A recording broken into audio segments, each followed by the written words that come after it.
الحمد لله وكفى والصلاة والسلام على عباده الذين اصطفى خصوصا على أفضلهم وخاتم النبيين محمد الأمين وعلى آله وصحبه أجمعين. أما بعد فقد قال الله تبارك وتعالى كما ورد في سورة الحجرات: أعوذ بالله من الشيطان الرجيم بسم الله الرحمن الرحيم. قالت الأعراب آمنا قل لم تؤمنوا ولكن قولوا أسلمنا ولما يدخل الإيمان في قلوبكم وَإِن تُطِيعُوا اللَّهَ وَرَسُولَهُ لَا يَلِتْكُم مِّنْ أَعْمَالِكُمْ شَيْئًا إِنَّ اللَّهَ غَفُورٌ رَّحِيمٌ. إِنَّمَا الْمُؤْمِنُونَ الَّذِينَ آمَنُوا بِاللَّهِ وَرَسُولِهِ ثُمَّ لَمْ يَرْتَابُوا وَجَاهَدُوا بِأَمْوَالِهِمْ وَأَنفُسِهِمْ فِي سَبِيلِ اللَّهِ أولئك هم الصادقون. قل أتعلمون الله بدينكم والله يعلم ما في السماوات وما في الأرض والله بكل شيء عليم. يمنون عليك أن أسلموا قل لا تمنوا علي إسلامكم بل اللہ یمن علیکم ان ہداکم للایمان ان کنتم صادقین. ان اللہ یعلم غیب السماوات والارض واللہ بصیر بما تعملون. وقال عز وجل كما ورد في سورة الصف: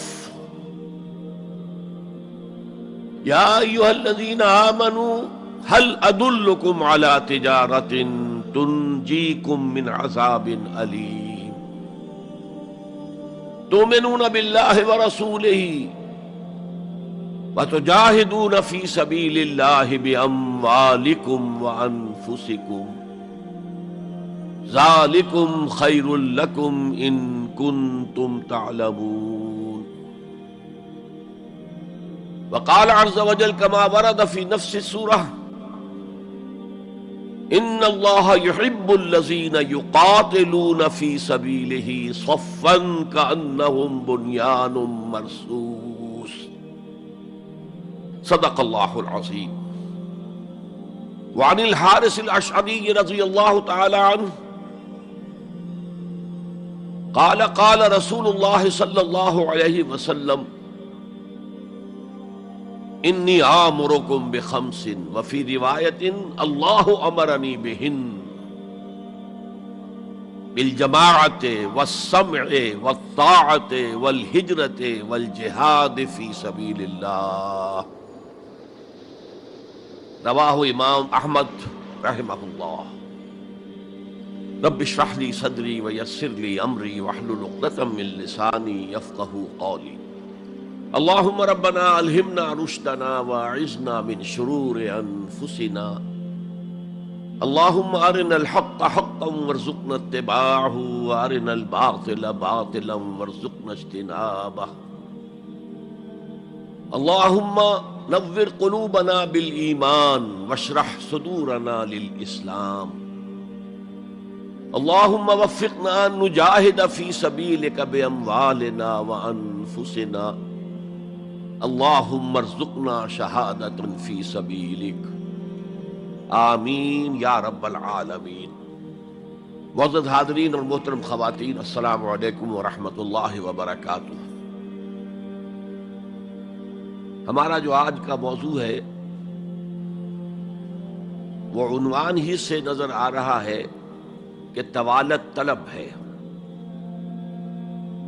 ایمان، اسلام اور اللہ کی راہ میں جد و جہد. سب سے پہلی بات اس ضمن میں یہ سمجھنی چاہیے کہ قرآن مجید میں ایمان اور اسلام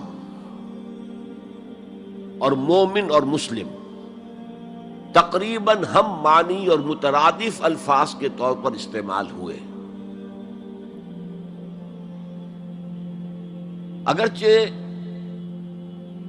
ایمان کا زیادہ تعلق انسان کے باطن سے ہے، اس کے ذہن سے ہے، قلب سے ہے، اور اسلام کا زیادہ تعلق اس کے عمل سے ہے، تاہم جس شخص کے دل میں ایمان ہے اور عمل میں اسلام ہے، اسے آپ مومن کہیں یا مسلم کہیں کوئی فرق واقع نہیں ہوتا۔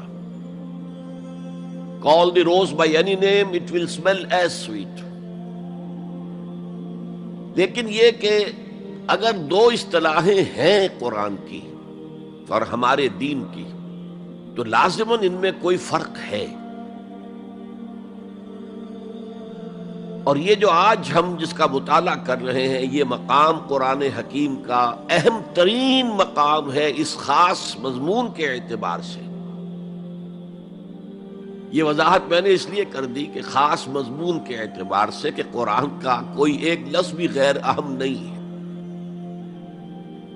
لیکن مختلف موضوعات کے اعتبار سے مختلف مقامات کو سب سے بڑھ کر اہمیت کا حامل قرار دیا جا سکتا ہے۔ تو خاص اس موضوع پر، ایمان اور اسلام کے فرق پر، یہ مقام قرآن حکیم کا اہم ترین مقام ہے۔ قالت الاعراب آمنا، یہ بدو لوگ کہہ رہے ہیں ہم ایمان لے آئے۔ قل لم تؤمنوا، اے نبی ان سے کہہ دیجئے تم ایمان ہرگز نہیں لائے ہو۔ شاید بعض حضرات سوچے یہ ہرگز کا لفظ تم نے کہاں سے ایڈ کر دیا؟ تو عربی میں فعل ماضی کی نفی کا ایک طریقہ یہ ہے کہ ماضی ہی کے صیغے پر ما کا اضافہ کر دے، ما آمنتم، تم ایمان نہیں لائے ہو۔ لیکن فعل مضارع سے قبل لم لایا جائے تو یہ ماضی کی نفی ہے انتہائی تاکیدی۔ لم تؤمنوا، ما آمنتم نہیں کہا، لم تؤمنوا، تم ہرگز ایمان نہیں لائے ہو۔ ولیکن قولوا اسلمنا، ہاں یوں کہو کہ ہم اسلام لے آئے ہیں، یا ہم نے اطاعت قبول کر لی ہے، ہم نے سرنڈر کر دیا ہے، اسلام کی، اسلامی ریاست کی بالادستی قبول کر لی ہے۔ ولیکن قولوا اسلمنا، اور اب دیکھیے نہایت تاکیدی نفی پہلے ہو چکی ہے، لم تؤمنوا، پھر مزید تاکید ولما يدخل الایمان فی قلوبکم، ابھی تک ایمان تمہارے دلوں میں ہرگز داخل نہیں ہوا۔ یہ پھر لما، لم کا اضافہ ہے۔ یہ مقام ہے جہاں ان دونوں چیزوں کو بالکل علیحدہ کر کے ایک دوسرے کے مقابل میں لے آئے۔ ثابت ہوا ایمان کچھ اور ہے، اسلام کچھ اور ہے۔ ذرا نوٹ کر لیجئے کہ قرآن مجید میں یا اسلام کی اصطلاحات میں تین جوڑے ایسے ہیں کہ جن میں عام اور خاص کی نسبت ہے۔ ایمان خاص ہے، اسلام عام ہے، یعنی ہر مومن تو لازماً مسلم ہے، ہر مسلم لازماً مومن نہیں ہے۔ یہی معاملہ نبی اور رسول کا ہے۔ نبی عام ہے، رسول خاص ہے۔ ہر رسول تو لازماً نبی ہے، لیکن ہر نبی لازماً رسول نہیں ہے۔ یہی معاملہ جہاد اور قتال کا ہے۔ قتال تو لازماً جہاد ہے، لیکن جہاد لازماً قتال نہیں ہے۔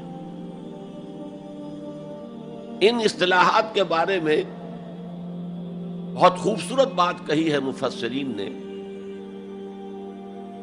اذا التقیا خالفا واذا خالفا اجتمعا۔ جب یہ اصطلاحات سامنے سامنے آتی ہے، ایک دوسرے کے آمنے سامنے، تو ان کے مفہوم میں اختلاف ہو جاتا ہے۔ لیکن علیحدہ علیحدہ آ رہی ہوں، یہاں پر اکیلی اصطلاح ایمان ہے، یہاں پر اکیلی اصطلاح اسلام ہے، تو ان کے معنی تقریباً ایک ہو جاتے ہیں۔ اور دوسرے یہ کہ یہ اصطلاحات جو ہیں جوڑے، یہ ایک دوسرے کی جگہ پر استعمال ہو جاتے ہیں۔ تو ایمان کی جگہ اسلام، اسلام کی جگہ ایمان، یہ استعمال کیے جا سکتے ہیں۔ اور جیسا کہ میں نے شروع میں کہا، یہ دونوں تقریباً قرآن کے عام اسلوب کے اعتبار سے مترادف رحمانی الفاظ ہیں، لیکن یہاں انہیں بالکل علیحدہ کر دیا گیا ہے۔ قالت الاعراب آمنا قل لم تؤمنوا ولكن قولوا اسلمنا ولما يدخل الايمان في قلوبكم۔ اب ذرا پس منظر سمجھیے کہ یہ کون لوگ تھے جن سے یہ کہا جا رہا ہے۔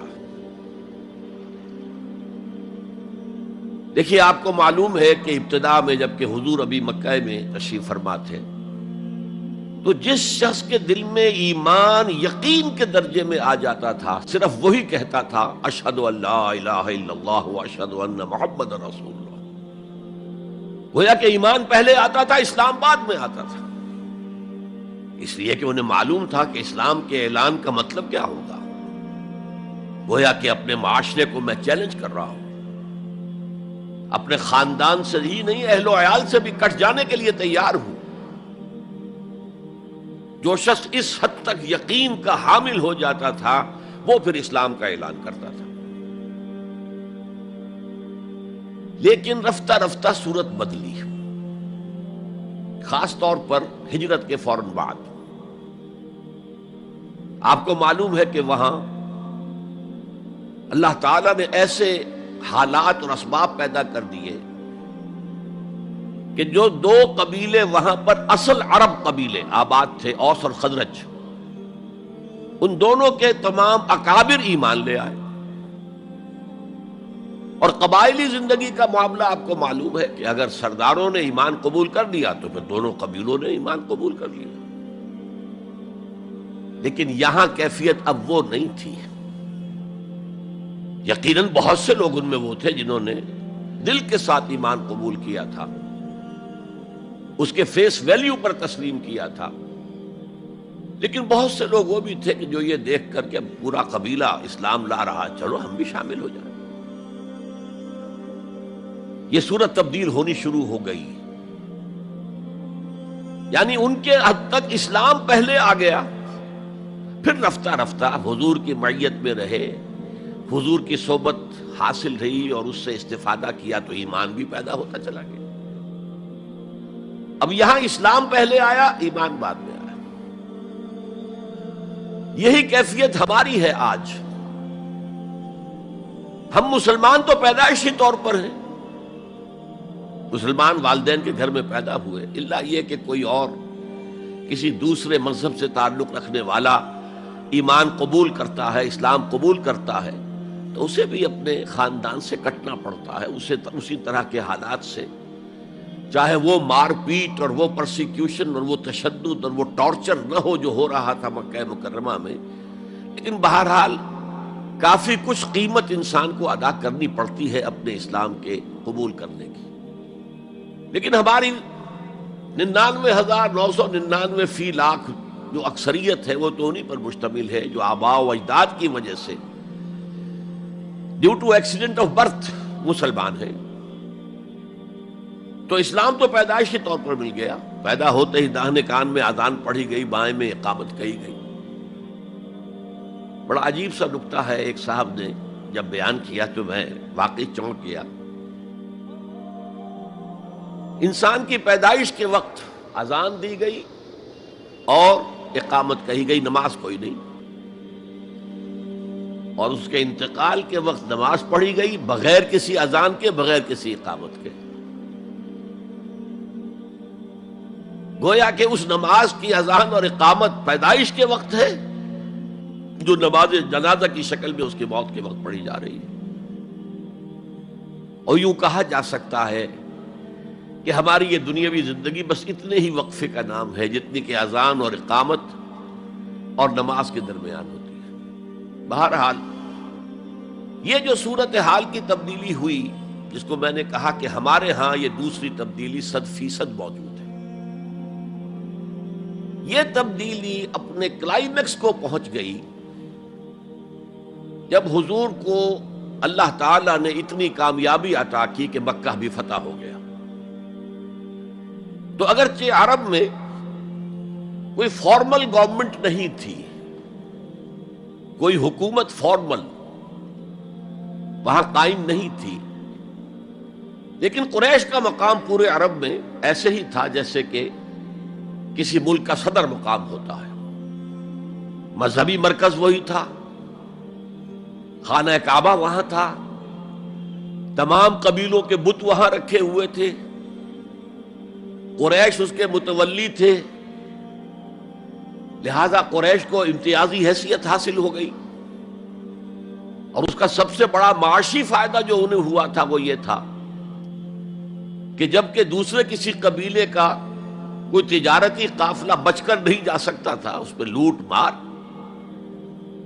وہاں قریش کے قافلے کو کوئی ہاتھ نہیں لگاتا تھا، اس لیے کہ ہمارے تو خدا ان کے ہاسٹیجز ہیں، ہمارے بت جو ہیں رکھے ہوئے ہیں ان کے پاس خانہ کعبہ کے اندر، اگر ہم ان کے قافلے پر کوئی حملہ کریں گے تو وہ ہمارے بتوں کی گردن توڑ کر یا ایسے اٹھا کر باہر پھینک دیں گے۔ تو بہت بڑا سیاسی اور بہت بڑا معاشی فائدہ قریش کو تھا اس خانہ کعبہ کی وجہ سے، اور اس پر ایک پوری سورت ہے قرآن مجید کی، لإلاف قریش ایلافہم رحلۃ الشتاء والصیف فلیعبدوا رب ھذا البیت الذی اطعمہم من جوع وآمنہم من خوف۔ اس گھر کی وجہ سے ان کو معاشی فوائد حاصل ہے اور امن حاصل ہے۔ بہرحال جب مکہ فتح ہو گیا حضور کے دست مبارک پر صلی اللہ علیہ وسلم، تو اب پورے عرب کے اطراف و اکناف میں یہ بات طے ہو گئی کہ اب جدید اصطلاح میں ہم کہیں گے it's no use continuing resistance, اب ہم کیا مخالفت کریں اور کیا اب آپ کا راستہ روکنے کی کوشش کریں، بات ختم ہو گئی جب مکے پر اب حضور کا قبضہ ہے صلی اللہ علیہ وسلم۔ تو اب قبیلوں نے اپنے وفد بھیجنے شروع کیے، فلاں وفد آ رہا ہے ایمان کا اعلان کر رہا ہے، پورا قبیلہ ایمان لے آیا ہے، فلاں قبیلے کا وفد آ رہا ہے ایمان کا اظہار کر رہے ہیں، مسلمان ہو گئے ہیں، پورا عرب مسلمان ہو گئے۔ اب یہ لوگ جو ایمان لا رہے تھے، اور ایمان لانے کا مطلب کیا ہے؟ صرف یہ کہہ دینا اشہد ان لا الہ الا اللہ واشہد ان محمد رسول اللہ صلی اللہ علیہ وسلم۔ ان کی اندرونی کیفیات تین میں سے کوئی سی ایک ہو سکتی تھی، یا تو واقعی ان میں سے بھی کچھ لوگ ایسے تھے جو واقعتاً صدق دل سے ایمان لائے، ایسا بھی ہو سکتا ہے کہ وہ پہلے ہی سے ایمان لا چکے ہوں لیکن اپنے قبیلے کی عصبیت کی وجہ سے، اور یہ کہ پھر قبیلے کو چھوڑ کر کہیں جانا پڑے گا، وہ اظہار نہ کر رہے ہوں، اب اس کے اظہار کے اندر کوئی معنی نہیں رہا، کوئی رکاوٹ نہیں رہی، کوئی رسک نہیں رہا، یہ بھی ہو سکتا ہے۔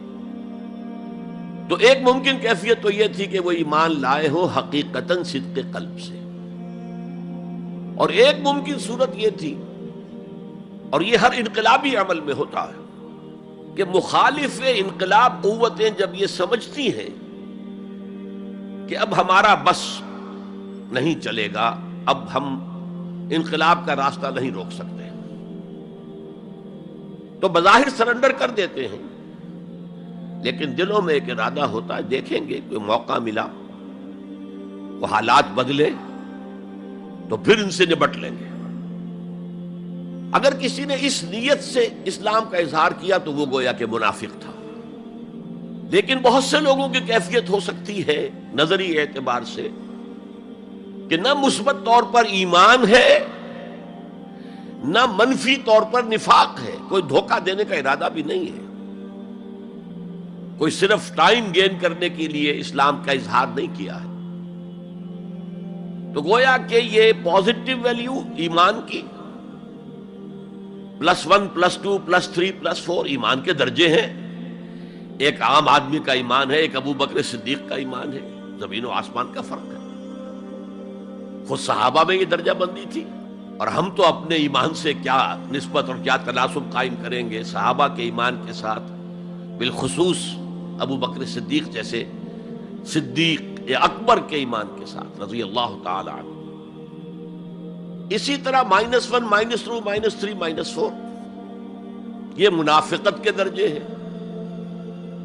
کس درجے کا نفاق ہے، کس درجے میں ڈٹرمینیشن ہے کہ we have only to buy time, اب اس کے سوا چارہ نہیں ہے، اب ہم ریزسٹ نہیں کر سکتے. It's no use continuing resistance.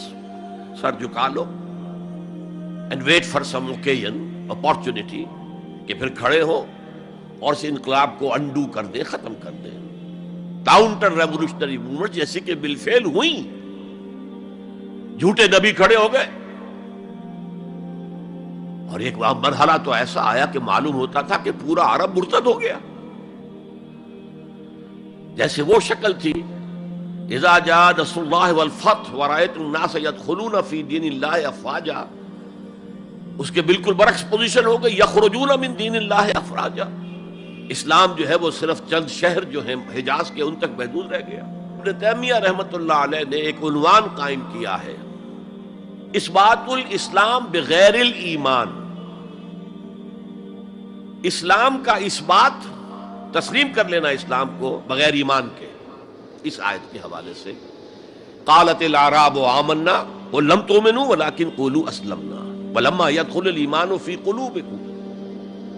اب اگلا ٹکڑا اس آیت کا یہ ثابت کر رہا ہے کہ وہ منافق نہیں تھے.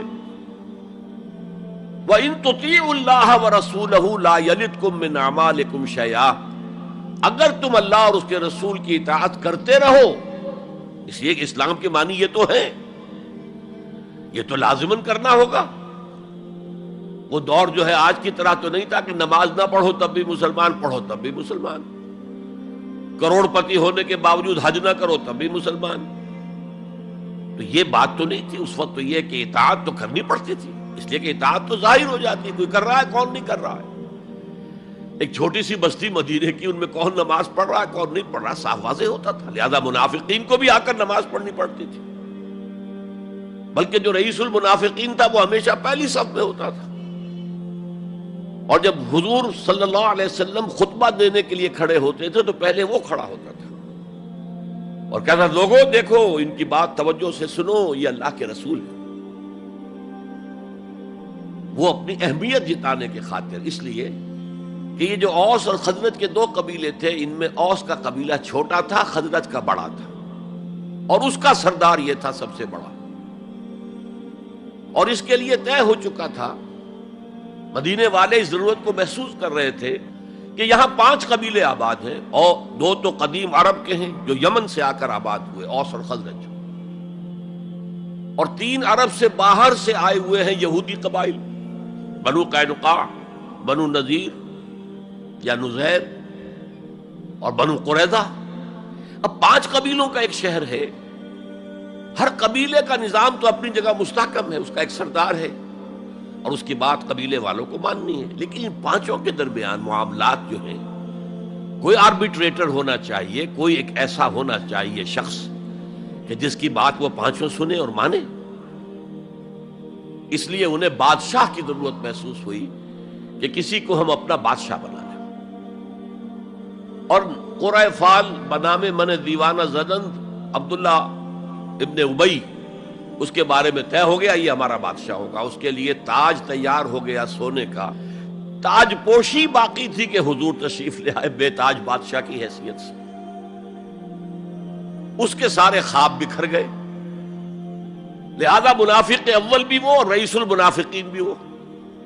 ایمان تو وہ بھی لے آیا، اگرچہ لایا ذرا لیٹ غزوہ بدر کے بعد، لیکن یہ ہے کہ وہ ایمان لایا تھا اسی انداز کا کہ ابھی دیکھیں گے، ہوا دیکھو، ہوا کا رخ دیکھو، تیل دیکھو، تیل کی دھار دیکھو، کوئی حالت ایسی ہو جائے کہ پھر یہ معاملہ تلپٹ کر دیا جائے.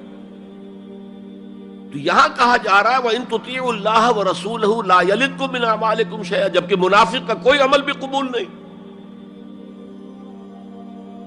لیکن یہاں فرمایا گیا کہ اگر تم اللہ اور اس کے رسول کی اطاعت کرتے رہو گے تو اللہ تعالیٰ تمہارے اعمال کے اجر و ثواب میں کوئی کمی نہیں کرے گا. دیکھیے اصولی اعتبار سے بات یہ ہے کہ ایمان کے بغیر کوئی عمل جو ہے قبول نہ ہو. یہاں ایمان کے بغیر نیکیوں کے اعمال کے قبولیت کا اعلان کیا جا رہا ہے. گویا کہ یہ ایک خاص رعایت ہے، اس لیے آیت ختم ہو رہی ہے ان اللہ غفور الرحیم. اللہ غفور ہے، اللہ رحیم ہے. یہ اس کے شان غفاری کا صدقہ ہے، یہ اس کی شان رحیمی کا صدقہ ہے کہ اس حال میں بھی تمہارے اعمال اگر تم اطاعت کرتے رہو گے اللہ اور اس کے رسول کی تو اللہ قبول فرما لے گا. البتہ یہاں یہ نوٹ آف کوشن سامنے رہنا چاہیے کہ اطاعت جزوی نہیں، اطاعت کلی، پوری کی پوری اطاعت. دو حکم بھی دیا گیا ہے، ماننا پڑے گا. جزوی اطاعت اطاعت نہیں ہے. Partial obedience is no obedience. اس لیے کہ اگر آپ نے ایک حکم قبول کر لیا ایک نہیں کیا تو جو نہیں کیا کیوں نہیں کیا کہ وہ آپ کے نفس کو پسند نہیں، جو قبول کیا وہ کیوں کیا کہ نفس نے الاؤ کر دیا آپ کو کہ ٹھیک ہے کر لو کوئی حرج نہیں. دونوں حالتوں میں ویٹو تو نفس کے ہاتھ میں ہے. لہذا partial obedience is no obedience at all. چنانچہ اس پر جو وعید آئی ہے سورہ بقرہ کی آیت نمبر 85 میں افتؤمنون ببعض الکتاب وتکفرون ببعض، تو کیا تم ہماری کتاب اور شریعت کے ایک حصے کو مانتے اور ایک کو نہیں مانتے؟ فما جزاء من يفعل ذلك منکم، تو جو کوئی بھی تم میں سے یہ روش اختیار کرے گا اس کی کوئی سزا نہیں ہے الا خزي فی الحیات الدنیا، سوائے اس کے کہ دنیا کی زندگی میں ذلیل اور خوار کر دیے جائیں. وَيَوْمَ الْقِيَامَةِ يُرَدُّونَ إِلَىٰ أَشَدِّ الْعَذَابِ، اور قیامت کے دن شدید ترین عذاب میں جھونک دیے جائیں. وَاللَّهُ بِغَافِلٍ عَمَّا تَعْمَلُونَ، اور جو کچھ تم کر رہے ہو اللہ اس سے غافل نہیں ہے. تم اپنی ظاہری ٹیپ ٹاپ سے، اپنے داڑھیوں کے طول سے اللہ کو دھوکہ نہیں دے سکتے، اپنے عمروں اور حجوں کی تعداد سے اللہ کو دھوکہ نہیں دے سکتے. He sees you through and through. تمہارے باطن کو دیکھتا ہے، تمہارے دل کو دیکھتا ہے. اسے معلوم ہے کہ تم نے حج تو کیا، حرام کی کمائی سے کیا ہے. بہرحال یہ بڑی شدید وعید والی آیت ہے قرآن مجید میں کہ جس کا نقشہ ہماری نگاہوں کے سامنے آج دنیا میں مسلمانوں کی کیا وقت ہے، کیا حیثیت ہے. 1.25 ارب سے لے کر 1.5 ارب تک کی تعداد ہے جو آنکی جاتی ہے مسلمانوں کی دنیا میں. گویا کہ ہر چوتھا یا ہر 5واں انسان مسلمان ہے. کتنا بڑا رقبہ ان کے قدموں تلے ہے. ہر طرح کے وسائل اللہ نے مہیا کیے ہیں، معدنیات، نباتات، پھر جو آج کی سب سے بڑی دولت تیل، اس کے سب سے بڑے ذخیرے مسلمانوں کے قدموں تلے ہیں. اس سب کے باوجود عزت نام کی کوئی شے نہیں. بین الاقوامی معاملات میں کوئی ہم سے رائے لیتا ہی نہیں. کسٹمی پرسد کے بھیا کیستی تم ہو کون، تمہاری رائے کیا؟ G7 بیٹھیں گے، G9 بیٹھیں گے، G13 ہوں گے، G15 ہوں گے، وہ بیٹھ کر طے کریں گے. کوئی مسلمان ملک نہ G7 میں نہ G15 میں، جسے ہم محاورے میں کہتے ہیں نہ 3 میں نہ 13 میں. یہ ہے ہماری عزت آج دنیا میں. اکثر مسلمان ملکوں کی حکومتیں امریکہ کی جیب میں ہیں. یہ ہے ہماری حیثیت. تو ذلت جو ہے وہ تو آج ہم پر ہے مسلط. فما جزاء من يفعل ذلك منكم الا خزي في الحیات الدنیا ويوم القیامت. اب یہ قیامت کے دن کی بات جو اللہ فرما رہے ہیں، دعا ہی کی جا سکتی ہے کہ اللہ تعالیٰ اس سے بچا لے، کرم فرمائے، اپنی شان غفاری اور شان رحیمی سے ہمیں اس روز کی ذلت سے اور شدید ترین عذاب میں جھونک دیے جانے کی جو یہاں پر خبر سنائی جا رہی ہے، وعید سنائی جا رہی ہے، اللہ تعالیٰ اس سے بچا لے. تو اس آیت کو اب آپ سامنے رکھیے. البتہ ایک بات میں اور آپ سے عرض کر دوں کہ جو کیفیت اس آیت میں سامنے آئی ہے یہ مستقل نہیں رہ سکتی. اگر کوئی شخص واقعتاً چاہے آغاز میں اس کا دل پازیٹیولی ایمان سے خالی تھا، لیکن ساتھ ہی نیگیٹو نفاق سے بھی خالی تھا. کہہ سکتے ہیں زیرو لیول ہے، پلس ویلیوز اور مائنس ویلیوز کے درمیان زیرو آئے گا. تو باطن کے اعتبار سے چاہے وہ زیرو لیول پر تھا، لیکن اگر وہ اطاعت کرتا رہا، نماز پڑھتا رہا، روزہ رکھتا رہا، زکوٰۃ دیتا رہا، حرام چیزوں سے بچتا رہا، فرائض ادا کرتا رہا، تو اس سے لازماً ایمان پیدا ہو جائے گا اس کے دلوں میں. اس لیے کہ یہ دو طرفہ پروسیس ہے، بائی لیٹرل. ایمان سے عمل پیدا ہوتا، عمل سے ایمان پیدا ہوتا. عمل انسان جب کرتا ہے، اللہ کی راہ میں قربانیاں دیتا ہے، زادتہم ایمانا، ان کے ایمان میں اضافہ ہو گیا. اچھا، اب یہ ہے پس منظر ایمان اور اسلام کا فرق. اب اس کے حوالے سے یہ بھی، اس سے پہلے اگرچہ میں اشارے کر چکا ہوں، اسلام کی جو تعریف کی گئی ہے، متفق علیہ روایت ہے حضرت عبداللہ ابن عمر سے رضی اللہ تعالی عنہما، بنی الاسلام علی خمس، اسلام کی عمارت 5 چیزوں پر قائم ہے. شہادت اللہ الہ الا اللہ وان محمد رسول اللہ، وإقام الصلاة وإيتاء الزکاة وصوم رمضان وحج البیت من استطاع الیہ سبیلا. کلمہ شہادت ہے کہ میں گواہی دیتا ہوں اللہ کے سوا کوئی معبود نہیں، اور میں گواہی دیتا ہوں کہ محمد صلی اللہ علیہ وسلم اللہ کے رسول ہیں. پھر 4 عبادات ہیں، نماز ہے، روزہ ہے، زکوٰۃ ہے، حج ہے. تو اسلام جو ہے دنیا میں قائم ہے ان 5 بنیادوں پر. اب ان میں خاص طور پر دیکھیے لفظ ایمان کہیں نہیں آیا. گویا کہ اسلام کی بنیاد اقرار باللسان پر ہے، اور دنیا میں کسی شخص کے مسلمان سمجھے جانے کا دار و مدار صرف اسی پر ہوگا. اگرچہ بعض فقہا نے کہا ہے کہ تصدیق بالقلب بھی ہونی چاہیے ساتھ، ٹھیک ہے، لیکن ہم ویریفائی تو نہیں کر سکتے نا. دنیا میں تو معاملہ قانون کا ہے، اور قانون تو ویریفائیبل فیکٹس کے اوپر فیصلہ کرے گا. ہم نہ کسی کے ایمان کو ویریفائی کر کے سند دے سکتے کہ ایمان ہے، نہ کسی کے ایمان کی نفی کر سکتے. تو دنیا میں معاملہ سارا اسلام پر ہے. ایک مسلمان اسلامی ریاست کا مکمل شہری ہے، ایک مسلمان معاشرے کا مکمل ایک رکن ہے. اسلام ہی پر سارا نظام ہے اس دنیا میں، لیکن آخرت میں سارا دار و مدار ایمان پر ہے. اس لیے کہ اللہ تو معذور نہیں ہے کہ دلوں کے حال کو نہ جانتا ہو. ان اللہ لا ينظر الى صورکم ولا الى اموالکم ولکن ينظر الى قلوبکم واعمالکم.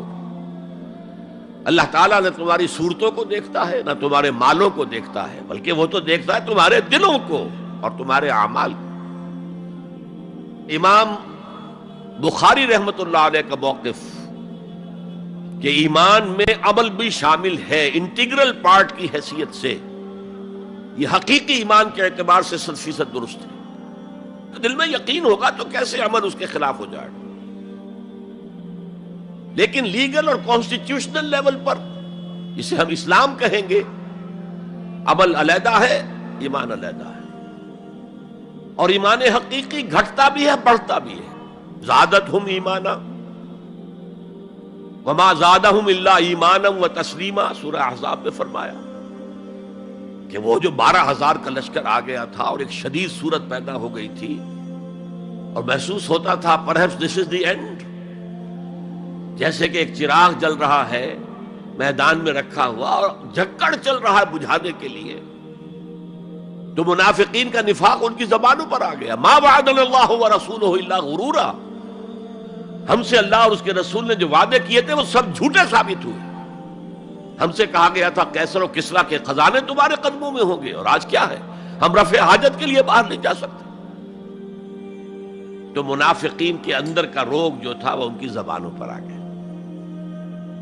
اور اہل ایمان کا معاملہ کیا ہوا؟ انہوں نے جب دیکھا لما راول احزاب قالوا ھذا ما وعدنا اللہ ورسولہ، انہوں نے کہا یہی تو ہے جس کا ہم سے اللہ اور اس کے رسول نے وعدہ کیا تھا. یہ آیت تو سورہ بقرہ میں نازل ہو چکی تھی. وَلَنَبْلُوَنَّكُمْ بِشَيْءٍ مِّنَ الْخَوْفِ وَالْجُوعِ وَنَقْصٍ مِّنَ الْأَمْوَالِ وَالْأَنفُسِ وَالثَّمَرَاتِ وَبَشِّرِ الصَّابِرِينَ۔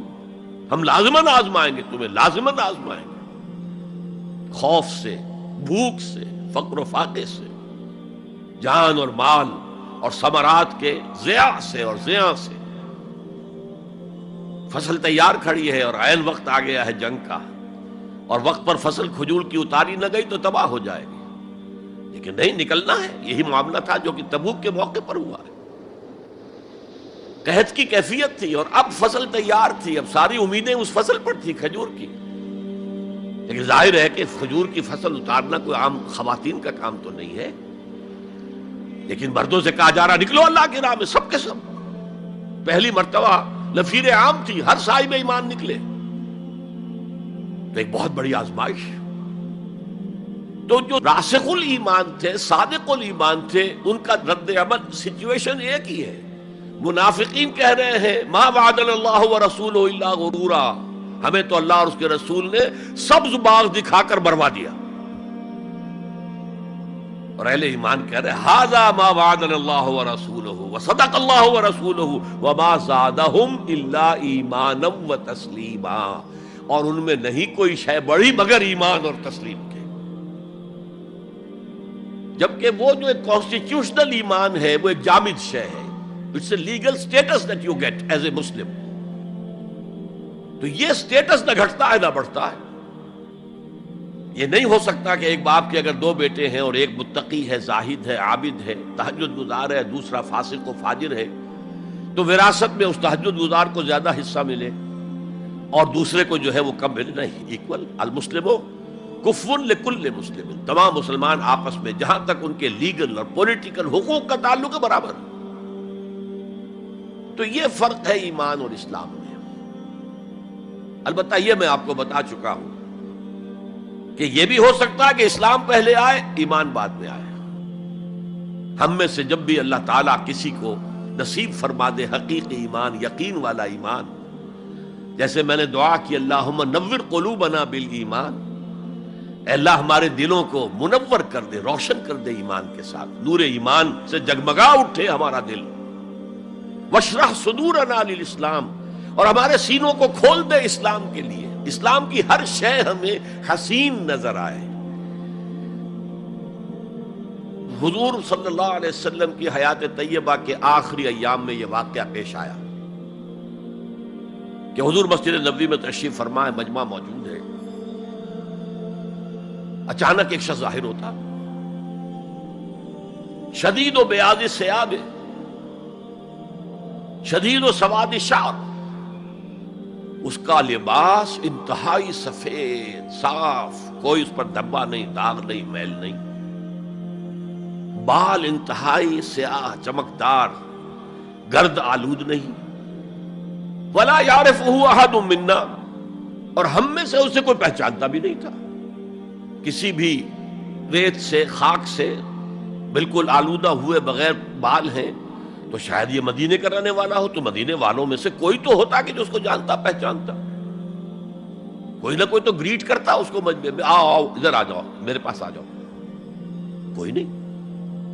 اور اگر براہ راست باہر سفر سے آ رہا ہے تو کچھ گرد آلود بال ہوتے، کچھ کپڑے میلے کچیلے ہوتے، تو لوگ حیران تھے، اور مزید یہ کہ اس نے سیدھا تیر کی طرح مجمع کو چیرتا ہوا حضور کے عین سامنے جا کر بیٹھ گیا۔ اب لوگ حیران ہیں، یہ ہے کون؟ اس کی یہ جرت، یہ جسارت، اور اس طرح دو زانو بیٹھا کہ حضور کے گھٹنوں کے ساتھ اپنے گھٹنے جوڑ دیے اور حضور کی رانوں پر اپنے دونوں ہاتھ رکھ دیے۔ اب سوال کیا، یا محمد اخبرنی عن الاسلام، اے محمد مجھے بتاؤ اسلام کیا ہے؟ حضور نے فرمایا وہی جو میں ابھی آپ کو حدیث سنا چکا ہوں، الاسلام ان تشہد اللہ الہ الا اللہ وان انا رسول اللہ وان تقیم الصلاۃ وتؤتی الزکاۃ وتصوم رمضان وتحج البیت ان استطعت الیہ سبیلا۔ پھر کہا اخبرنی عن الایمان، لیکن یہ کہ ان روایتوں میں بھی اس کو روایت کرنے والے بہت سے صحابہ ہیں، عبداللہ ابن عمر بھی ہیں، حضرت عمر خود بھی ہیں رضی اللہ تعالی عنہما، ابو ہریرہ بھی ہے، عبداللہ ابن مسعود بھی ہیں. چونکہ ایک مجمع میں واقعہ ہو رہا تھا نا، تو مجمع کے اندر تو بہت سے لوگ سن رہے ہیں. اگرچہ جیسے آج بھی ہوگا کہ میں جو بات کہہ رہا ہوں، آپ میں سے بہت سے حضرات میری ساری بات سن کر اگر کہیں جا کر رپورٹ کریں گے تو ان کی باتوں میں اختلاف ہو جائے گا. لہذا اس حدیث کی روایت میں اختلاف ہے. بعض روایت تو یہ ہے کہ پہلے پوچھا اخبرنی علی الایمان، پھر پوچھا اخبرنی علی الاحسان یا علی الاسلام. اور یہ جو حضرت عمر کی روایت ہے اس میں ہے سب سے پہلے آپ نے پوچھا اخبرنی عن الاسلام، پھر دوسرا سوال آیا اخبرنی عن الایمان. اچھا، اس کے بعد ایک دو سوال اور بھی کیے، اب میں تفصیل میں نہیں جا سکتا. پھر وہ شخص چلا گیا. حضور نے کہا ذرا اس کو بلانا واپس، تو دیکھا تو کہیں بھی نہیں. زمین کھا گئی، آسمان اچک کر لے گیا، اللہ جانے. تب حضور نے فرمایا اوہ یہ جبرائیل تھے جو تمہیں تمہارا دین سکھانے آئے تھے. یعلمکم دینکم اذ لم تسألوہ، جبکہ تم نے اس کے بارے میں سوال نہیں کیا. اور یہ پہلی بار ہے کہ میں جبرائیل کو پہچان نہیں سکا. انسانی شکل میں وہ آئے اور میں پہچان نہیں پایا، ورنہ اکثر حضرت دہیہ کلبی کی شکل میں آتے تھے انسانی صورت میں. جب بھی حضرت جبرائیل آتے تھے، حضرت دہیہ کلبی جو ہے وہ بہت ہی حسین جوان رانا، ان کی شکل میں آتے تھے. بہرحال یہ اتنا اہم مسئلہ ہے کہ اس کو کلیئر کرنے کے لیے کہ دودھ کا دودھ پانی کا پانی علیحدہ ہو جائے. ایمان کیا ہے، اسلام کیا ہے. دنیا کا نظام اسلام پر ہے، ایمان پر نہیں ہے. آخرت کا معاملہ ایمان پر ہے، اسلام پر نہیں ہے. کوئی شخص مسلمانوں کا بہت بڑا قائد ہو، بہت بڑا لیڈر ہو، لیکن ہو سکتا ہے آخرت میں زیرو ہو. میں حدیث سنا چکا ہوں آپ کو. ایک شخص دنیا میں شہید سمجھا جا رہا تھا، ایک شخص دنیا میں بہت بڑا عالم سمجھا جا رہا تھا، ایک شخص دنیا میں بہت بڑا سخی سمجھا جا رہا تھا، اور اللہ نے سب کے دعوے جو ہیں ان کی نفی کر دی. تم نے جنگ کی تھی اس لیے لیقال جریء کہا جائے، بہت ہی جری آدمی ہے صاحب، بہت بہادر آدمی، کیا کہنے اس کے. لیقال سخی، بھائی بڑا سخی آدمی ہے، سخاوت کے دریا بہا دیے اس نے. بھائی بہت بڑا عالم ہے، اس سے علم کا کتنا جو ہے لوگوں کو فیض پہنچا ہے. وقد قیل، یہ تمہارا مقصود تھا، وہ مقصود دنیا میں حاصل ہو چکا، تمہاری شہرت کے ڈنکے بج چکے، اب یہاں تمہارے لیے کچھ نہیں. اور پھر اللہ حکم دے گا اور فرشتے منہ کے بل گھسیٹتے ہوئے اسے جہنم میں جھونک دیں گے. تو وہ اسلام وہاں کام نہیں آئے گا. بلکہ اسلام کیا، اسلام پر اتنی اضافی خوبیاں بھی کام نہیں آئیں گی اگر دل میں ایمان نہیں اور اس کے نتیجے میں نیت درست نہیں. حقیقت البر پر ہم گفتگو کر چکے ہیں، نیکی کی اصل حقیقت کیا ہے. اسی موضوع پر اصل میں امام ابو حنیفہ جو فقیہ ہے، ان کی کوئی کتاب اور تصنیف فقہ پر نہیں ہے. وہ سارے ان کے شاگردوں کے فتاوی ہیں جو بعد میں مرتب ہوئے. ہاں ان کی ایک تصنیف ہے الفقہ الاکبر، بڑی فقہ جو میجر ایشوز ہیں. مسلمان کون ہے، اور مسلمان گناہ کبیرہ کرے تو کافر ہو جاتا یا نہیں ہو جاتا. بعض احادیث سے ثابت ہوتا کہ وہ تو کافر ہو گیا، ایمان سے محروم ہو گیا. میں وہ حدیث سنا چکا ہوں آپ کو، واللہ لا یؤمن واللہ لا یؤمن واللہ لا یؤمن. خدا کی قسم وہ شخص مومن نہیں، خدا کی قسم وہ شخص مومن نہیں، خدا کی قسم وہ شخص مومن نہیں. صحابہ لرز گئے، کانپ گئے. قیل من یا رسول اللہ، حضور کس کے بارے میں ارشاد فرما رہے ہیں؟ فرمایا الذی لا یامن جارہ بوائقہ، وہ شخص کہ جس کی ایذا رسانی کی وجہ سے اس کا پڑوسی چین میں نہیں ہے، امن میں نہیں، سکون میں نہیں. تو بظاہر تو نتیجہ نکلا کہ ایمان کی اتنی نفی ہو رہی تو کافر ہے. اور یہی سب سے بڑی غلطی جو سب سے پہلا فرقہ پیدا ہوا اسلام میں، وہ تو اسی بنیاد پر ہوا تھا. خوارج کا موقف یہی تھا، گناہ کبیرہ کا مرتکب کافر ہے، اور کافر ہے تو گویا کہ مرتد ہے، اور مرتد ہے تو واجب القتل ہے. اس کا مال بھی تم پر مباح ہے کہ لے لو اور قبضہ کر لو، اس کی بیویاں بیٹیاں بھی تم پر مباح ہے کہ انہیں اپنی کنیزیں بنا لو. حالانکہ بڑے متقی لوگ تھے خوارج. حضرت علی کو بہرحال ان سے جنگ کرنی پڑی. 4000 خوارج جو ہیں جنگ نہروان کے اندر قتل ہوئے، اور پھر خوارج کی تکفیر پر امت کا اجماع ہوا کہ وہ دائرہ اسلام سے خود خارج ہو گئے. ان موضوعات پر امام ابو حنیفہ کی تسلیم اپنی ہے، گناہ کبیرہ سے بھی کوئی شخص کافر نہیں ہوتا. بہرحال ہمارا جو اصل موضوع ہے اس کی طرف میں آ رہا ہوں. اسلام اور ایمان کو جب علیحدہ علیحدہ اس طرح کر دیا، نیچرلی اب ایک سوال پیدا ہوتا ہے کہ پھر مومن کو ڈیفائن کیجئے. ہو از اے مومن؟ We want to be acknowledged as مومنز. کیا پری ریکویزٹس ہیں، کیا شرائط ہیں؟ یہ دیکھیے ربط آیت بالآیت. چونکہ آیت نمبر 14 میں اسلام اور ایمان جدا، اور کچھ لوگوں کا اسلام قبول، اطاعت قبول، ایمان کی نفی مطلق. لم تؤمنوا ولما يدخل الایمان فی قلوبکم. تو اس پس منظر میں نیچرل کوسچن ہے جو اٹھتا ہے، مومن کون ہے؟ ڈیفائن کیجیے. اور یہ آیت اگلی اس اعتبار سے قرآن مجید کی اہم ترین آیت ہے. A comprehensive definition of who is a مومن،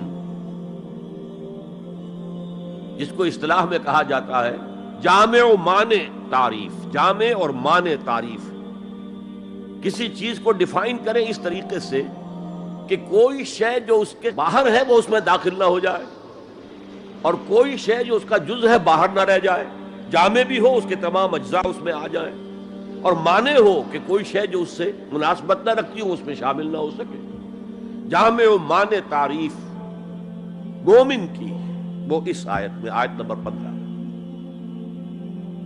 انما المؤمنون الذين آمنوا بالله ورسوله ثم لم يرتابوا.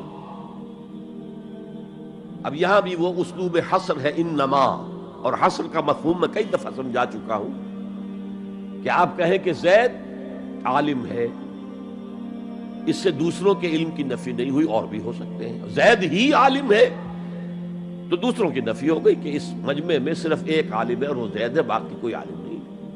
اسے حصر کہتے ہیں. تو میں نے چونکہ کہا ہے کہ most comprehensive definition of who is a مومن، اس کا آغاز بھی حصر سے ہے، اس کا اختتام بھی حصر پر ہے. انما کلمہ حصر ہے، اور آخر میں اولئک ھم الصادقون، وہ بھی اسلوب حصر ہے.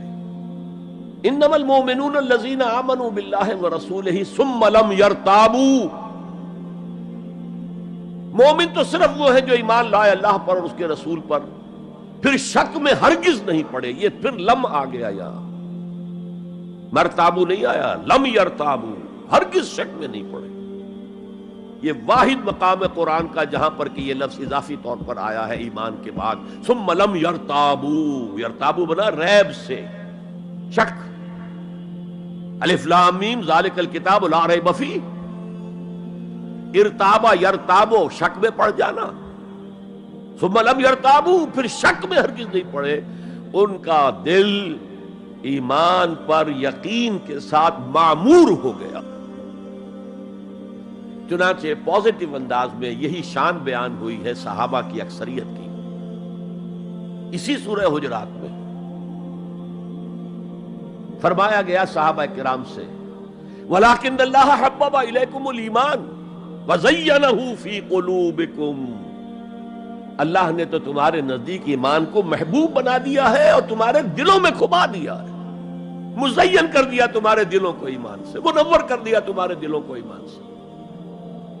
تو یہاں فرمایا انما المؤمنون الذین آمنوا باللہ ورسولہ ثم لم یرتابوا، اضافی شرط.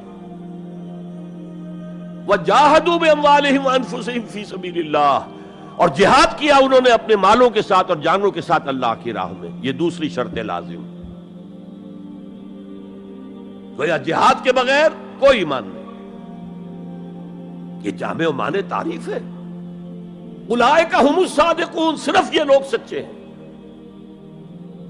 یہ اگر دعویٰ کریں آمنا تو ٹھیک ہے، ان کا دعویٰ صحیح ہے، درست ہے، لیکن یہ دو پری ریکوزٹس پورے کرنے ہوں گے. اب اس کو میں سمجھانے کے لیے کہا کرتا ہوں کہ دیکھیے یہ 5 ارکان تو اسلام کے ہو گئے، کلمہ شہادت، نماز، روزہ، حج، زکوٰۃ. اس میں جب حقیقی ایمان دلوں میں اتر جائے گا تو ایک تو رکن یہاں اضافی ہو جائے گا، یقین قلب. صرف گواہی نہیں، صرف وربل اٹیسٹیشن نہیں، یقین قلب بھی. اور دوسرا عمل میں آ جائے گا جہاد فی سبیل اللہ.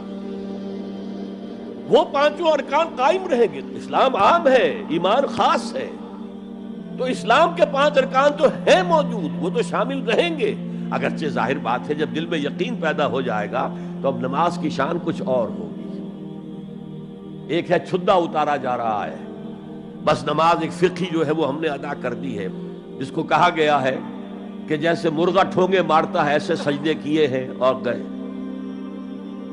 ایک نماز وہ ہوگی جسے حضور نے کہا الصلاۃ معراج المومنین.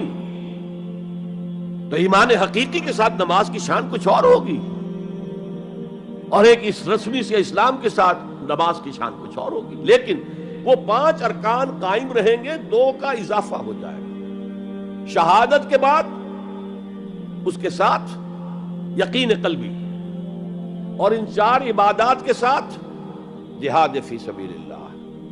یہ جو رے آف لائٹ کا جو اسپیکٹرم بنتا ہے اسے پرزم میں سے جب گزارے تو 7 روشنیاں نظر آتی ہیں.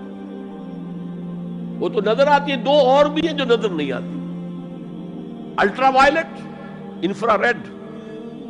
یہ الٹرا وائلٹ ہے اور یہ انفرا ریڈ ہے جہاد والی، جس میں جانیں دینی پڑتی ہے، خون کا معاملہ بھی آتا ہے. یہ گویا کہ حقیقی ایمان کے 7 ارکان ہو جائیں گے، 5 جمع 2. تب وہ شخص مومن کہلانے کا مستحق ہوگا. قُلْ أَتُعَلِّمُونَ اللَّهَ بِدِينِكُمْ. اے نبی ان سے کہیے تم اللہ کو بتانا چاہتے ہو، جتلانا چاہتے ہو اپنا دین. میں چونکہ ہریانہ میں پیدا ہوا تھا، حصار میں، تو وہاں کی جو مقامی بولی تھی اس کی کچھ چیزیں یاد ہیں. تھوتھا چنا باجے گھنا. جو چنا اندر سے خالی ہو گیا، کیڑا کھا چکا ہے، اس کے اندر آواز زیادہ ہو جاتی ہے. خالی برتن زیادہ آواز دیتا ہے، برتن بھرا ہوا ہے تو ظاہر بات ہے ڈل ہو جائے گی. تو وہاں تھوتھا چنا، کھوکھلا چنا، باجے گھنا، اس کی آواز جو ہے زیادہ آتی ہے. تو جن کے دلوں میں وہ ایمان نہیں تھا وہ بڑھ چڑھ کر کے ہم دیکھیے جی ہم تو اسلام لے آئے، ہم تو بغیر لڑے بڑے اسلام لے آئے. حضور ہمارے ساتھ تو خصوصی معاملہ ہونا چاہیے، ہمیں زکوٰۃ میں سے خصوصی حصہ ملنا چاہیے. یہ جو وہ جتلاتے تھے اپنے دین کو، تو فرمایا قُلْ أَتُعَلِّمُونَ اللَّهَ بِدِينِكُمْ. کیا اللہ کو اپنا دین جتلا رہے ہو؟ وَاللَّهُ يَعْلَمُ مَا فِي السَّمَاوَاتِ وَمَا فِي الْأَرْضِ. اللہ کو تو معلوم ہے جو کچھ آسمانوں میں ہے اور جو کچھ زمین میں ہے. وَاللَّهُ بِكُلِّ شَيْءٍ عَلِيمٌ. اللہ تو ہر چیز کا جاننے والا ہے. اگر حقیقی ایمان تمہارے دلوں میں تو اللہ کو معلوم ہے، اور جیسا ایمان تم لائے ہو اللہ جانتا ہے اس کو. آیا واقعی صدق دل کے ساتھ ہے، یا نفاق کے اور دھوکے کے ساتھ ہے، یا یہ کہ خالی اسلام ہے، 0 لیول ہے. یمنون علیک ان اسلموا. اے نبی یہ آپ پر احسان دھر رہے ہیں کہ ہم اسلام لے آئے. دیکھیے جی ہم نے تو اطاعت قبول کر لی. آپ نے قریش سے تو اتنی جنگیں کی ہیں، فلاں سے تو اتنی جنگیں کی ہیں، آپ کے ساتھی اتنے شہید بھی ہوئے، ہم نے تو جنگ نہیں کی، ہم ایسے ہی مان لے آئے ہیں. تو گویا کہ احسان ہے ہمارا. یمنون علیک، مننا یمنو احسان دھرنا. یمنون علیک ان اسلموا قل لا تمنوا علی اسلامکم. کہہ دیجئے مجھ پر اپنے اسلام کا احسان مت دھرو. بل اللہ یمن علیکم ان ہداکم للایمان. بلکہ اللہ تم پر احسان دھرتا ہے کہ تمہیں اسلام کا راستہ دکھا دیا ہے. تم اسلام میں آ گئے ہو تو ایمان کا راستہ تمہیں دکھا دیا ہے. اب عمل کرتے رہو گے تو ایمان پیدا ہو جائے گا. یہ میں نے عرض کیا تھا کہ یہ کیفیت اثبات الاسلام بغیر الایمان یہ مستقل نہیں ہے، یہ عارضی ہے. جب عمل کریں گے تو ایمان پیدا ہو جائے گا. تو بل اللہ یمن علیکم ان ہداکم للایمان ان کنتم صادقین. بلکہ اللہ کا احسان مانو کہ اس نے تمہیں اسلام کے راستے پر لا کر گویا کہ اس سڑک پر ڈال دیا ہے جو ایمان کی طرف لے جا رہی ہے.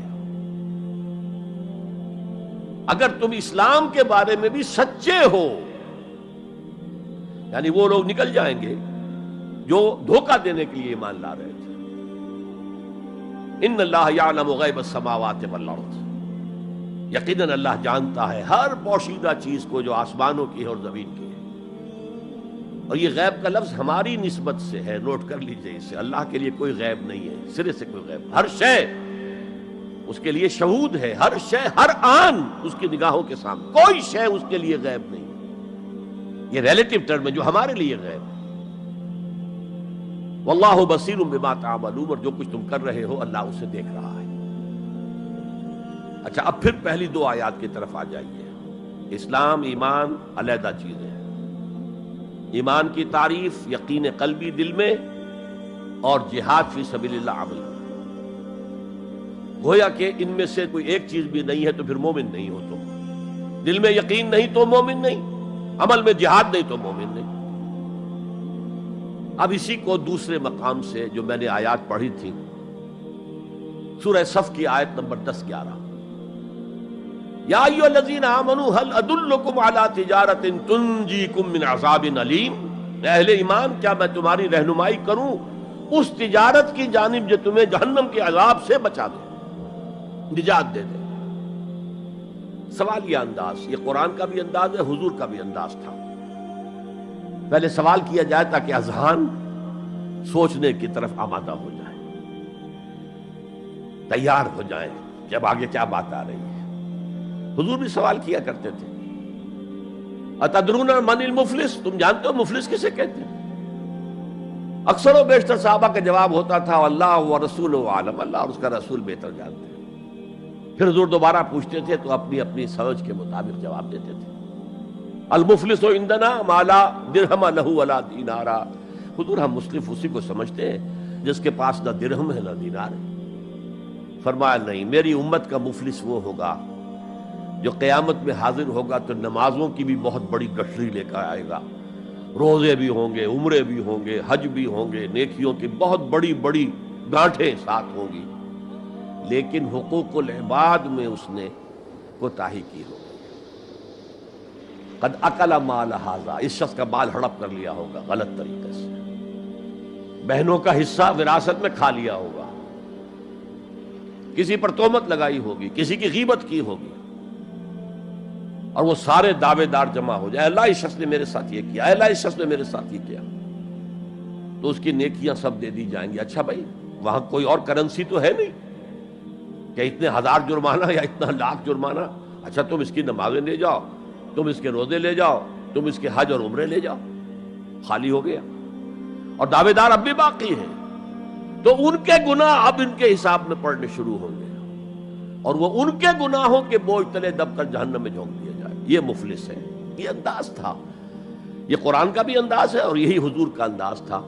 یا ایھا الذین آمنوا هل ادلکم علی تجارۃ تنجیکم من عذاب علیم، اے ایمان والو، اے ایمان کے دعوے دارو، یا اے وہ لوگوں جو ایمان قانونی حاصل کر چکے ہو، یا اے وہ مسلمانوں جن کی رسائی ابھی تک حقیقی ایمان تک نہیں ہوئی، یا ایھا الذین آمنوا هل ادلکم علی تجارۃ تنجیکم من عذاب علیم، کیا میں بتاؤں تمہیں وہ تجارت، وہ کاروبار جس کا نفع کیا ہوگا کہ جہنم سے چھٹکارا پا جاؤ۔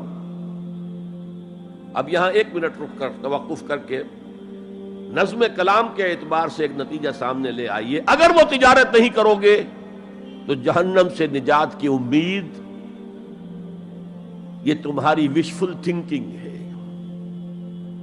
تمہاری آرزویں ہیں، تلک امانیہم، یہ ان کی خواہشات ہیں جنہوں نے عقیدوں کی شکل اختیار کر لی ہے۔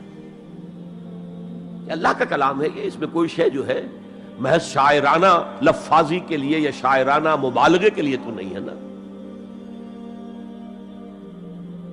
گنجینہ معنی کا طلسم اس کو سمجھیو جو لفظ کے غالب میرے اشعار میں آوے، تو قرآن میں جو لفظ آ رہا ہے وہ ہر لفظ اپنی جگہ پر معنی کا خزانہ ہے۔ هل ادلکم علی تجارۃ تنجیکم من عذاب علیم، اب جواب سنیے، تؤمنون باللہ ورسولہ، ایمان لاؤ اللہ پر اور اس کے رسول پر جیسا کہ ایمان لانے کا حق ہے۔ بات وہی ہو گئی نا، وہ پہلا تمہارا قانونی ایمان تھا، اصل ایمان کچھ اور ہے۔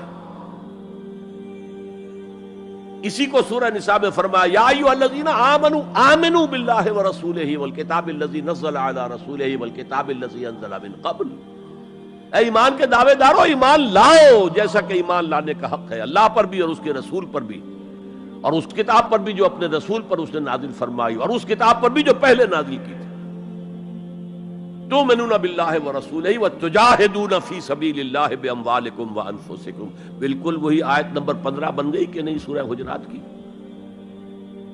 ایمان لاؤ اللہ پر، اس کے رسول پر، یا ایمان رکھو اللہ پر اس کے رسول پر جیسے کہ ایمان کا حق ہے،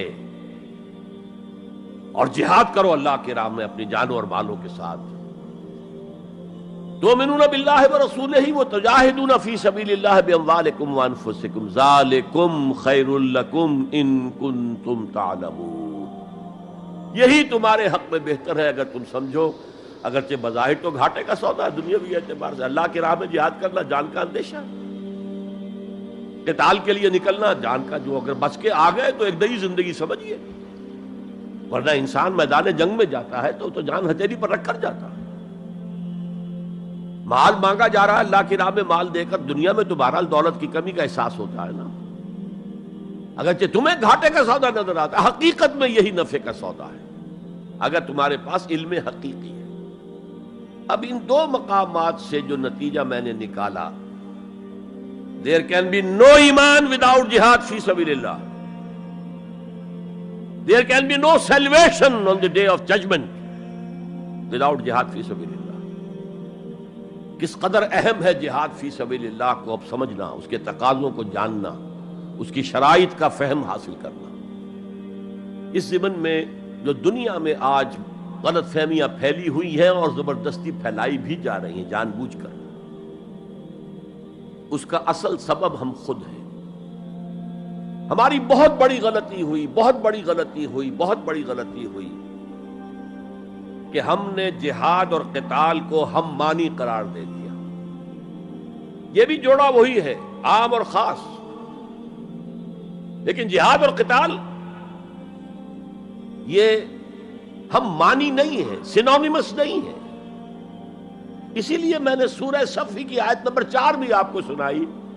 اب یہ اس اعتبار سے جہاد اور قتال فی سبیل اللہ پر قرآن مجید کی جامع ترین صورت ہے، کل 14 آیتیں، اس میں جہاد فی سبیل اللہ کا ذکر بھی ہے، یہ آیت نمبر 11 کے اندر، اور آیت نمبر 4 میں قتال فی سبیل اللہ کا حکم بھی ہے۔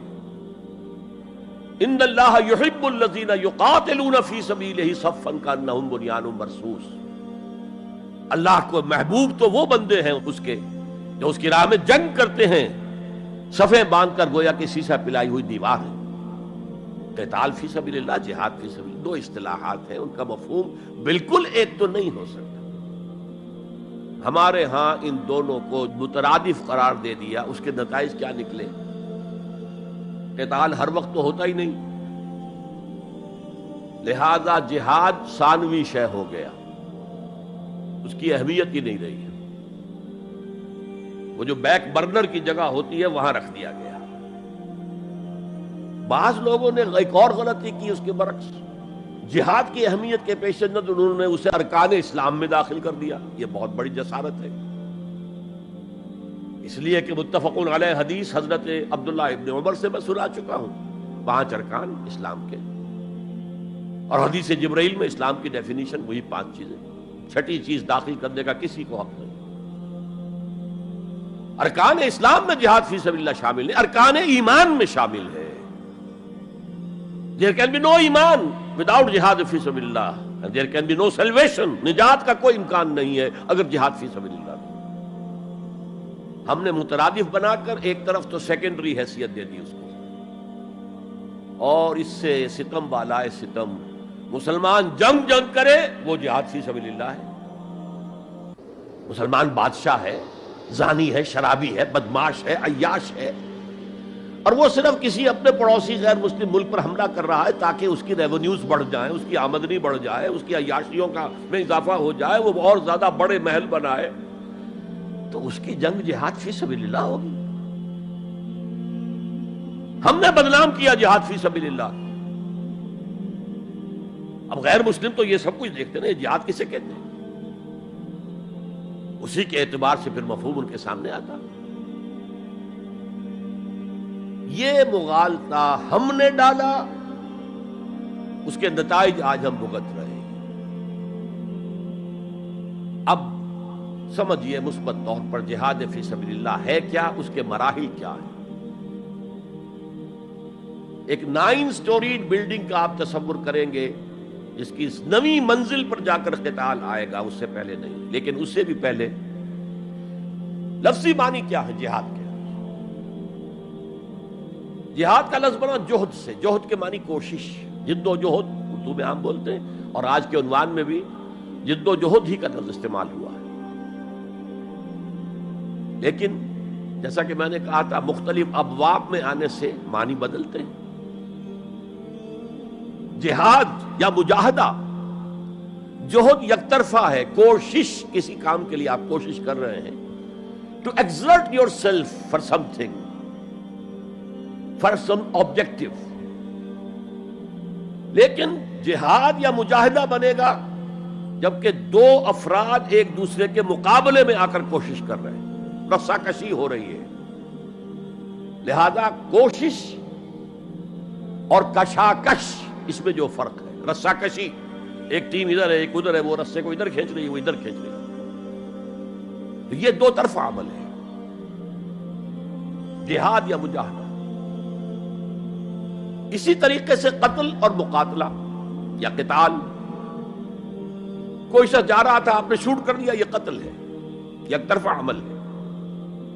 دو فوجیں آمنے سامنے ہیں، یہ ان کو قتل کرنا چاہتے ہیں وہ ان کو قتل کرنا چاہتے ہیں، یہ قتال ہے، یہ جنگ ہے. یا مقاتلہ ہے، دونوں مصدر ہیں یہ، جوہد، کوشش. اچھا انگریزی میں آپ کیا کہیں گے؟ To strive for something, کسی چیز کے لیے کوشش کرنا. اور جہاد کیا ہوگا؟ To struggle against something, وہ اگینسٹ ہوگا، اسٹرگل، محنت. اس فرق کو ذہن میں رکھیے. جوہد کوشش، ٹو اسٹرائیو کوشش کرنا. جہاد کشاکش، کھینچ تان، جہاں جوہد کے مقابلے میں آ جائے، وہ اس کو ناکام کرنے کی کوشش کرے، یہ اس کو ناکام کرنے کی کوشش کرے. ایک ویکنسی ڈکلیئر ہوئی ہے، اب آپ پورا زور لگا رہے ہیں، جو سفارش ہو سکے، جو کچھ ہو سکے کسی طریقے سے مجھے ملے. ایک اور شخص بھی زور لگا رہا ہے، یہ آپ کا جہاد ہو رہا ہے. اور قتل یک طرفہ عمل ہے، قتال جنگ ہے، دو طرفہ. اب دیکھیے یہ جو جہاد ہے یہ اس کائنات کی سب سے بڑی حقیقت ہے. Every living organism on this planet is continuously in jihad. آپ خود کہتے ہیں struggle for existence، مقابلہ نہیں ہوتا اس میں. کاروبار میں مقابلہ ہو رہا ہے، ملازمتوں میں مقابلہ ہو رہا ہے، مقابلوں کے امتحان ہو رہے ہیں. حیوانات جرثومے چھوٹے چھوٹے سے struggle for existence. اسے جہاد زندگانی کہیں گے آپ، جہاد زندگی. Every living creature, every living organism is engaged in continuous jihad, struggle for existence. اس کو جہاد زندگانی کا لفظ دیا اقبال نے. یقین محکم عمل پہم محبت فاتح عالم، جہاد زندگانی میں ہے یہ مردوں کی شمشیر. ایسا مسلمان بھی جب یہ کام کرتا ہے، جہد للبقاء، اسٹرگل فار ایگزسٹنس، اگر وہ شریعت کے احکام کے مطابق کر رہا ہے تو یہ عبادت ہے.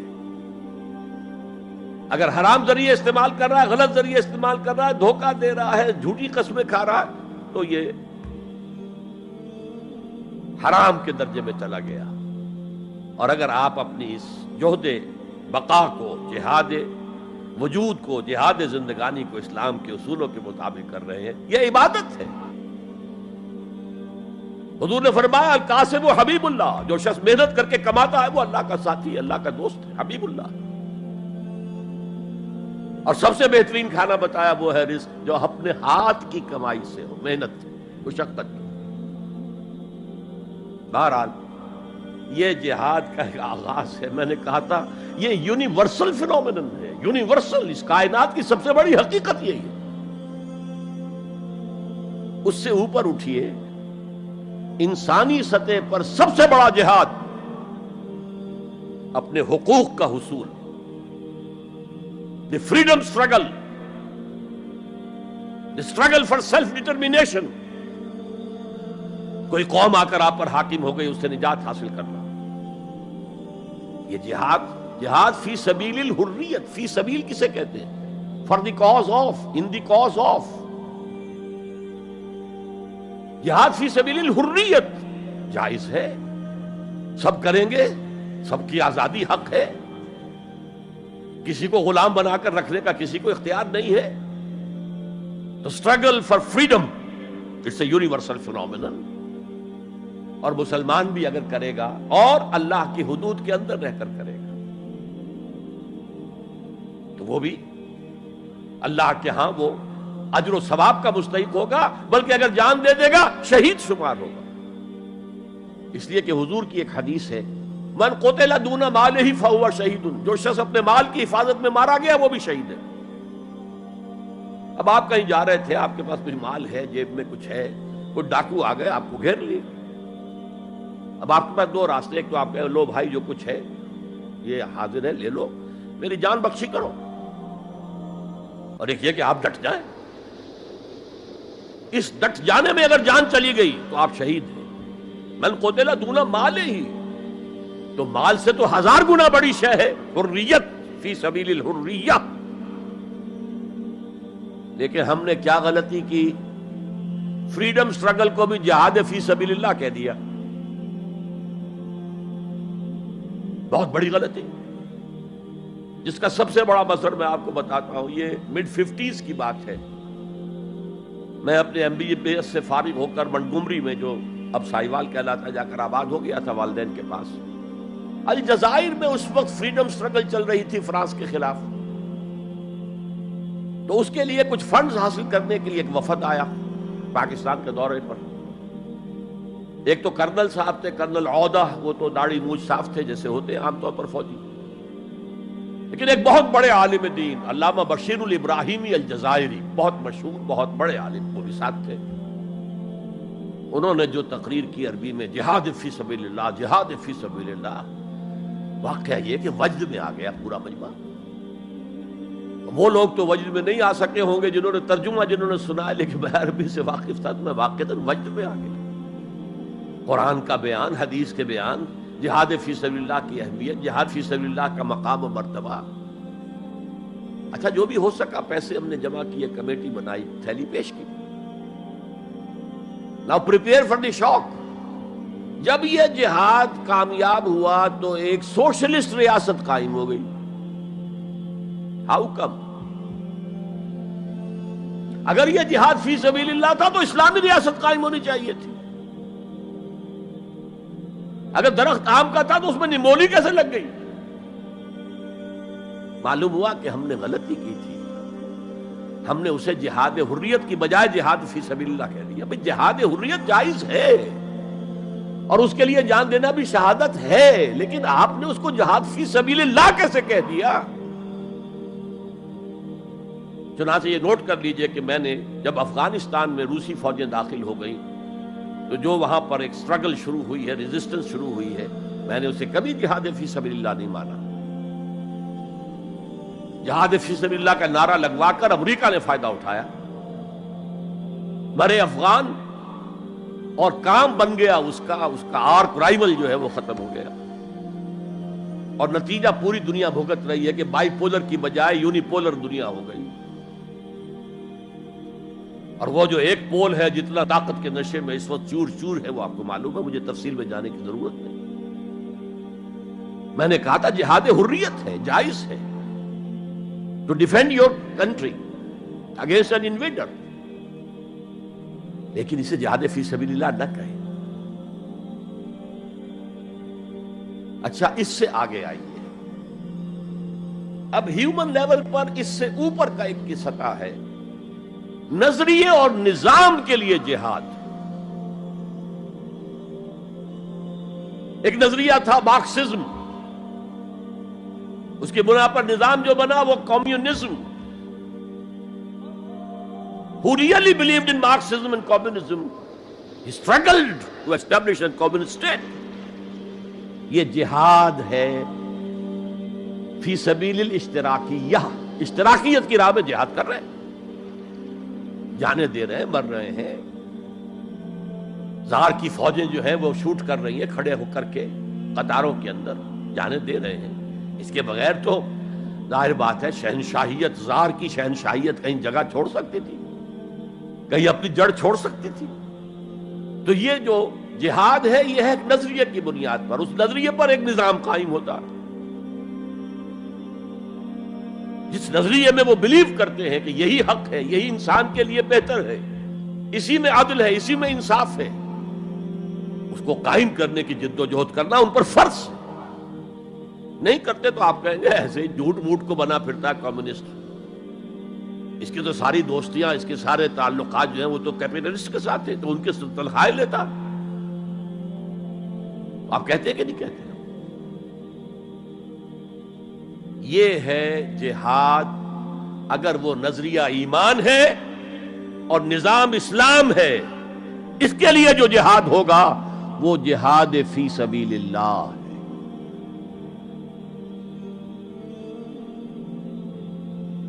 کسی اور مقصد کے لیے جہاد کو آپ جہاد فی سبیل اللہ نہیں کہہ سکتے۔ آپ ڈیموکریسی کے قیام کے لیے کسی بادشاہت کو ختم کر کے ڈیموکریسی کا نظام قائم کرنا چاہتے ہیں، جہاد ہے، جہاد فی سبیل الدیمقراطیہ، جہاد for the cause of democracy, جہاد فار دی کاز آف اشتراکیت۔ اسی معنی میں قرآن مشرکین مکہ کو بھی مجاہد قرار دیتا تھا، وہ تھے مجاہدین فی سبیل الشرک، جانے نہیں دے رہے تھے، کیا قربانیاں نہیں دے رہے تھے؟ وہ اپنے عقیدے کے لیے، اپنے نظریے کے لیے، اپنے نظام کے لیے جانے دے رہے تھے۔ تو یہ ہے جہاد نظریے اور نظام کے لیے۔ پھر میں تیسری مرتبہ دوہرا رہا ہوں، اگر وہ نظریہ ایمان ہے اور نظام اسلام کا ہے، قائم کرنا پیش نظر ہے، تو وہ ہے جہاد فی سبیل اللہ۔ اب اس کے 3 لیولز ہیں، اور ہر لیول پر 3 سب لیولز ہیں۔ سب سے پہلا جہاد فی سبیل اللہ کا مرحلہ ہے کہ ایمان دل میں آ گیا تو ایک کشاکش اندر شروع ہو جائے گی۔ میں اگر فرائیڈ کی اصطلاح استعمال کروں تو ایگو اور ایڈ یا لبیڈو میں تصادم ہوگا۔ آپ کے نفس کی خواہش کچھ اور ہے، ایمان کہتا ہے غلط، کشاکش ہوگی کہ نہیں؟ یہ اندرونی جہاد ہے اپنے نفس کے خلاف۔ جیسے فرعون نے کہا تھا الیس لی ملک مصر وہذہ الانہار تجری من تحتی، کیا میں بادشاہ نہیں ہوں مصر کا؟ مصر کی حکومت میری نہیں ہے؟ اور کیا یہ ساری نہریں جو ہیں میرے نظام کے تحت نہیں چل رہی؟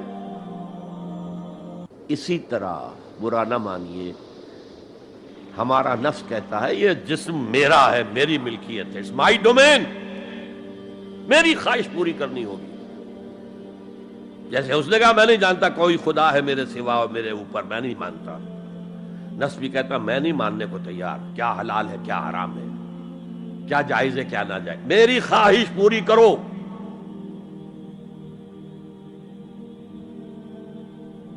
اس کے خلاف جہاد، یہ پہلی منزل کا جہاد ہے۔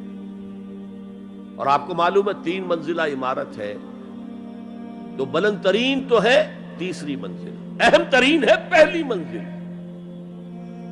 پہلی منزل بنے گی تو دوسری بنے گی، دوسری ہوگی تو تیسری بنے گی نا۔ پہلی منزل یہ ہے اور اہم ترین یہ ہے۔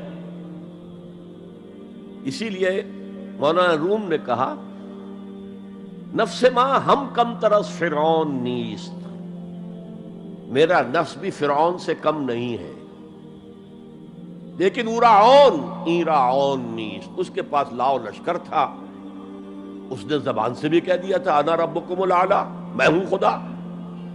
میرا نفس بیچارہ اس کے پاس کوئی لاؤ لشکر نہیں، زبان سے تو یہ کچھ نہیں کہتا، اندر یہی کہتا میں بادشاہ ہوں اس وجود کا، میری مرضی پوری۔ تو اسٹرگل اگینسٹ دس بیسر سیلف، ایک سیلف ہے اونچی سیلف، خودی، انا، ایگو، اور ایک ہے یہ بیسر سیلف، حیوانی جبلتیں جو اندھی بہری ہیں، جو حلال اور حرام سے انہیں کوئی غرض نہیں ہے، ان کے خلاف جہاد کرنا۔ آپ نے فرمایا صلی اللہ علیہ وسلم، المجاہد من جاہد نفسہ، اصل مجاہد وہ ہے جو اپنے نفس کے خلاف جہاد کر سکے۔ تمہارے اندر یہ دشمن تو بیٹھا ہوا ہے، تکڑا ہے، تمہیں کنٹرول کر رہا، چلے آؤ باہر کے دشمنوں سے جہاد کرنے کے لیے۔ تم نے ٹانگے کو گھوڑے کے آگے باندھ دیا۔ اور ایک دفعہ حضور سے پوچھا گیا، ای الجہاد افضل یا رسول اللہ، اے اللہ کے رسول سب سے افضل جہاد کون سا ہے؟ فرمایا ان تجاہد نفسک فی طاعت اللہ، اپنے نفس کے خلاف جہاد کرو، اسے اللہ کا مطیع کرو۔ یہ جو اندر کی کشمکش ہے، کشاکش ہے، یہ جہاد فی سبیل اللہ کا نقطہ آغاز، اللہ کا مطیع بنانا ہے نفس کو۔ اس کے ساتھ دو سب لیول اور ہیں۔ اس نفس کو بھڑکانے والی ایک قوت ہے انویزیبل، اور ویزیبل بھی ہے۔ انویزیبل قوت سب سے بڑی ابلیس، شیطان لعین، اور اس کے چیلے چاٹے جنات میں سے، اور ویزیبل میں انسانوں میں جو اس کے ایجنٹ ہیں، جو فحاشی کو کلچر کا نام دے، یہ اس ابلیس کے چیلے ہیں۔ ان کے خلاف جہاد نہیں کریں گے آپ، اگر آپ ان کے خلاف ایگریسو ایٹیٹیوڈ اختیار نہیں کریں گے تو آپ ان کے دباؤ میں آ جائیں گے۔ ان الشیطان لکم عدو فاتخذوہ عدوا، اے لوگوں یہ شیطان تمہارا دشمن ہے، اس کو اپنا دشمن سمجھو۔ وہ تمہیں سبز باغ دکھاتا ہے، بدی کو مزین کر کے دکھاتا ہے، اچھے اچھے نام اس کے رکھ دیتا ہے، اور تمہیں آمادہ کرتا ہے بدی کے ارتکاب پر۔ نہیں، وہ تمہارا دشمن ہے۔ افتتخذونہ وذریتہ اولیاء من دونی، تم مجھے چھوڑ کر اسے اور اس کے چیلے چانٹوں کو تم اپنا دوست بناتے ہو۔ نہیں، شیطان کے خلاف جنگ کرو۔ اور تیسرا اس پر سب لیول کیا ہے؟ معاشرہ اگر بگڑا ہوا ہے، اس کا عمومی رجحان برائی کی طرف ہے، تو سوشل پریشرز آپ کو ادھر دھکیلتے ہیں۔ جیسے کہ اگر کوئی موب جا رہا ہے تو اس کے ساتھ چلنا تو بہت آسان ہے، وہ خود ہی آپ کو دھکیلتا ہوا لے جائے گا۔ اس کے خلاف چلنا بہت مشکل کام ہو سکتا ہے۔ آپ بڑی زور لگا کے 4 قدم آگے بڑھیں، پھر کو ریلا آئے 10 قدم پیچھے لے جائے۔ تب دو ہی راستے ہیں، زمانہ بات و سازت تو بعد زمانہ بے ساز۔ یا تو پیسو معاملہ ہے، زمانہ تمہارے ساتھ سازگاری نہیں کرتا، چھوڑو تم زمانے کے ساتھ سازگاری اختیار کر لو، چلو تم ادھر کو ہوا ہو جدھر کی۔ ایک یہ ہے کہ نہیں، زمانہ بات و سازت تو بعد زمانہ ستیس۔ زمانہ اگر تمہارے ساتھ سازگاری نہیں کر رہا تو زمانے سے جنگ کرو، لڑو، ریزسٹ کرو۔ تو 3 جہاد ہو گئے فرسٹ لیول کے، 3 سب لیولز۔ نفس امارہ، اڈ، لیبیڈو، نفس حیوانی کے خلاف جہاد، اس کو بھڑکانے والے، وسوسہ اندازی کرنے والے، اس میں پھونکے مارنے والے، شیطان اور اس کی ذریت مانوی اور ذریت نسلی، جنات اور انسانوں میں جو اس کے ایجنٹ ہیں، ان کے خلاف جہاد، معاشرے کے خلاف ایک سٹرگل۔ اب یہ 3 جہاد آپ نے کر لیے، اللہ توفیق دے ہم میں سے ہر ایک کو، تو اب یہ جہاد آپ کے جسم سے باہر نکلے گا، خارج میں آئے گا۔ دوسری منزل ہے نظریاتی تصادم۔ اگر آپ نے ایمان کا نظریہ اختیار کیا ہے تو الحاد کا نظریہ رکھنے والے بھی موجود ہیں۔ آپ نے توحید کے نظریے کو اختیار کیا ہے تو مشرکانہ عقائد رکھنے والے بھی موجود ہیں۔ They are bound to resist۔ اس کے خلاف جہاد کرنا ہوگا، محنت کرنی ہوگی، اپنی بات کو دلائل سے ثابت کرنا ہوگا، اپنی بات کو اچھے انداز میں، حسن اسلوب سے لوگوں کے دلوں تک پہنچانا ہوگا۔ ظاہر بات ہے وقت لگے گا، جان کھپے گی، اور اگر آپ انتہائی سنسیئر ہیں، یہ آپ کا ایک لائف لانگ اور ہول ٹائم جو ہے آپ کی انگیجمنٹ ہوگی ہے. اینڈ ٹائم از منی. جہاد بالمال، جہاد بالنفس، یہ ہے دعوت و تبلیغ کہہ لیں اسے، اپنے نظریات کو پھیلانا کہہ لیں. آخر مارکسسٹ نے اپنے نظریات کو پھیلایا پہلے پیور فلسفی کی سطح پر، ٹاپ انٹلیکچوئلز کو دنیا کے انہیں پوزیس کیا.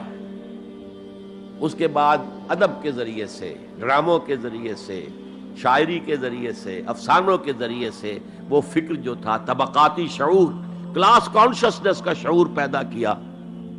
اور ہوتے ہوتے یہاں تک کہ ریڑی والے کے زبان پر بھی لفظ آ گیا استحصال. اتنا ثقیل عربی لفظ، استحصال کر رہے ہیں. یہ سارا کام یوں ہی تو نہیں ہو گیا. کتنے ادیبوں نے، کتنے ڈرامہ نویسوں نے، کتنے شاعروں نے اس فلسفے کو پھیلایا ہوا. اچھا، اس کے بھی 3 سب لیولز ہیں. ہر انسانی معاشرہ 3 سطح کے لوگوں پر مشتمل ہے. ایک انٹلیکچوئل مائنورٹی ہوتی ہے، انٹیلیجنسیا ہوتا ہے، یا جسے ایک اور اصطلاح میں کہتے ہیں brain trust of the society. They control direction and destination of the society. ہوتے ہیں مائنورٹی، مائنیوٹ مائنورٹی، لیکن ان کا اور پوری قوم کا جو باہمی رشتہ ہے وہ کیا ہے؟ جیسے یہ دماغ اور پورا جسم. میری ٹانگیں مجھے لے کر چل سکتی ہیں، دوڑ سکتی ہیں، اگرچہ اب میں دوڑ نہیں سکتا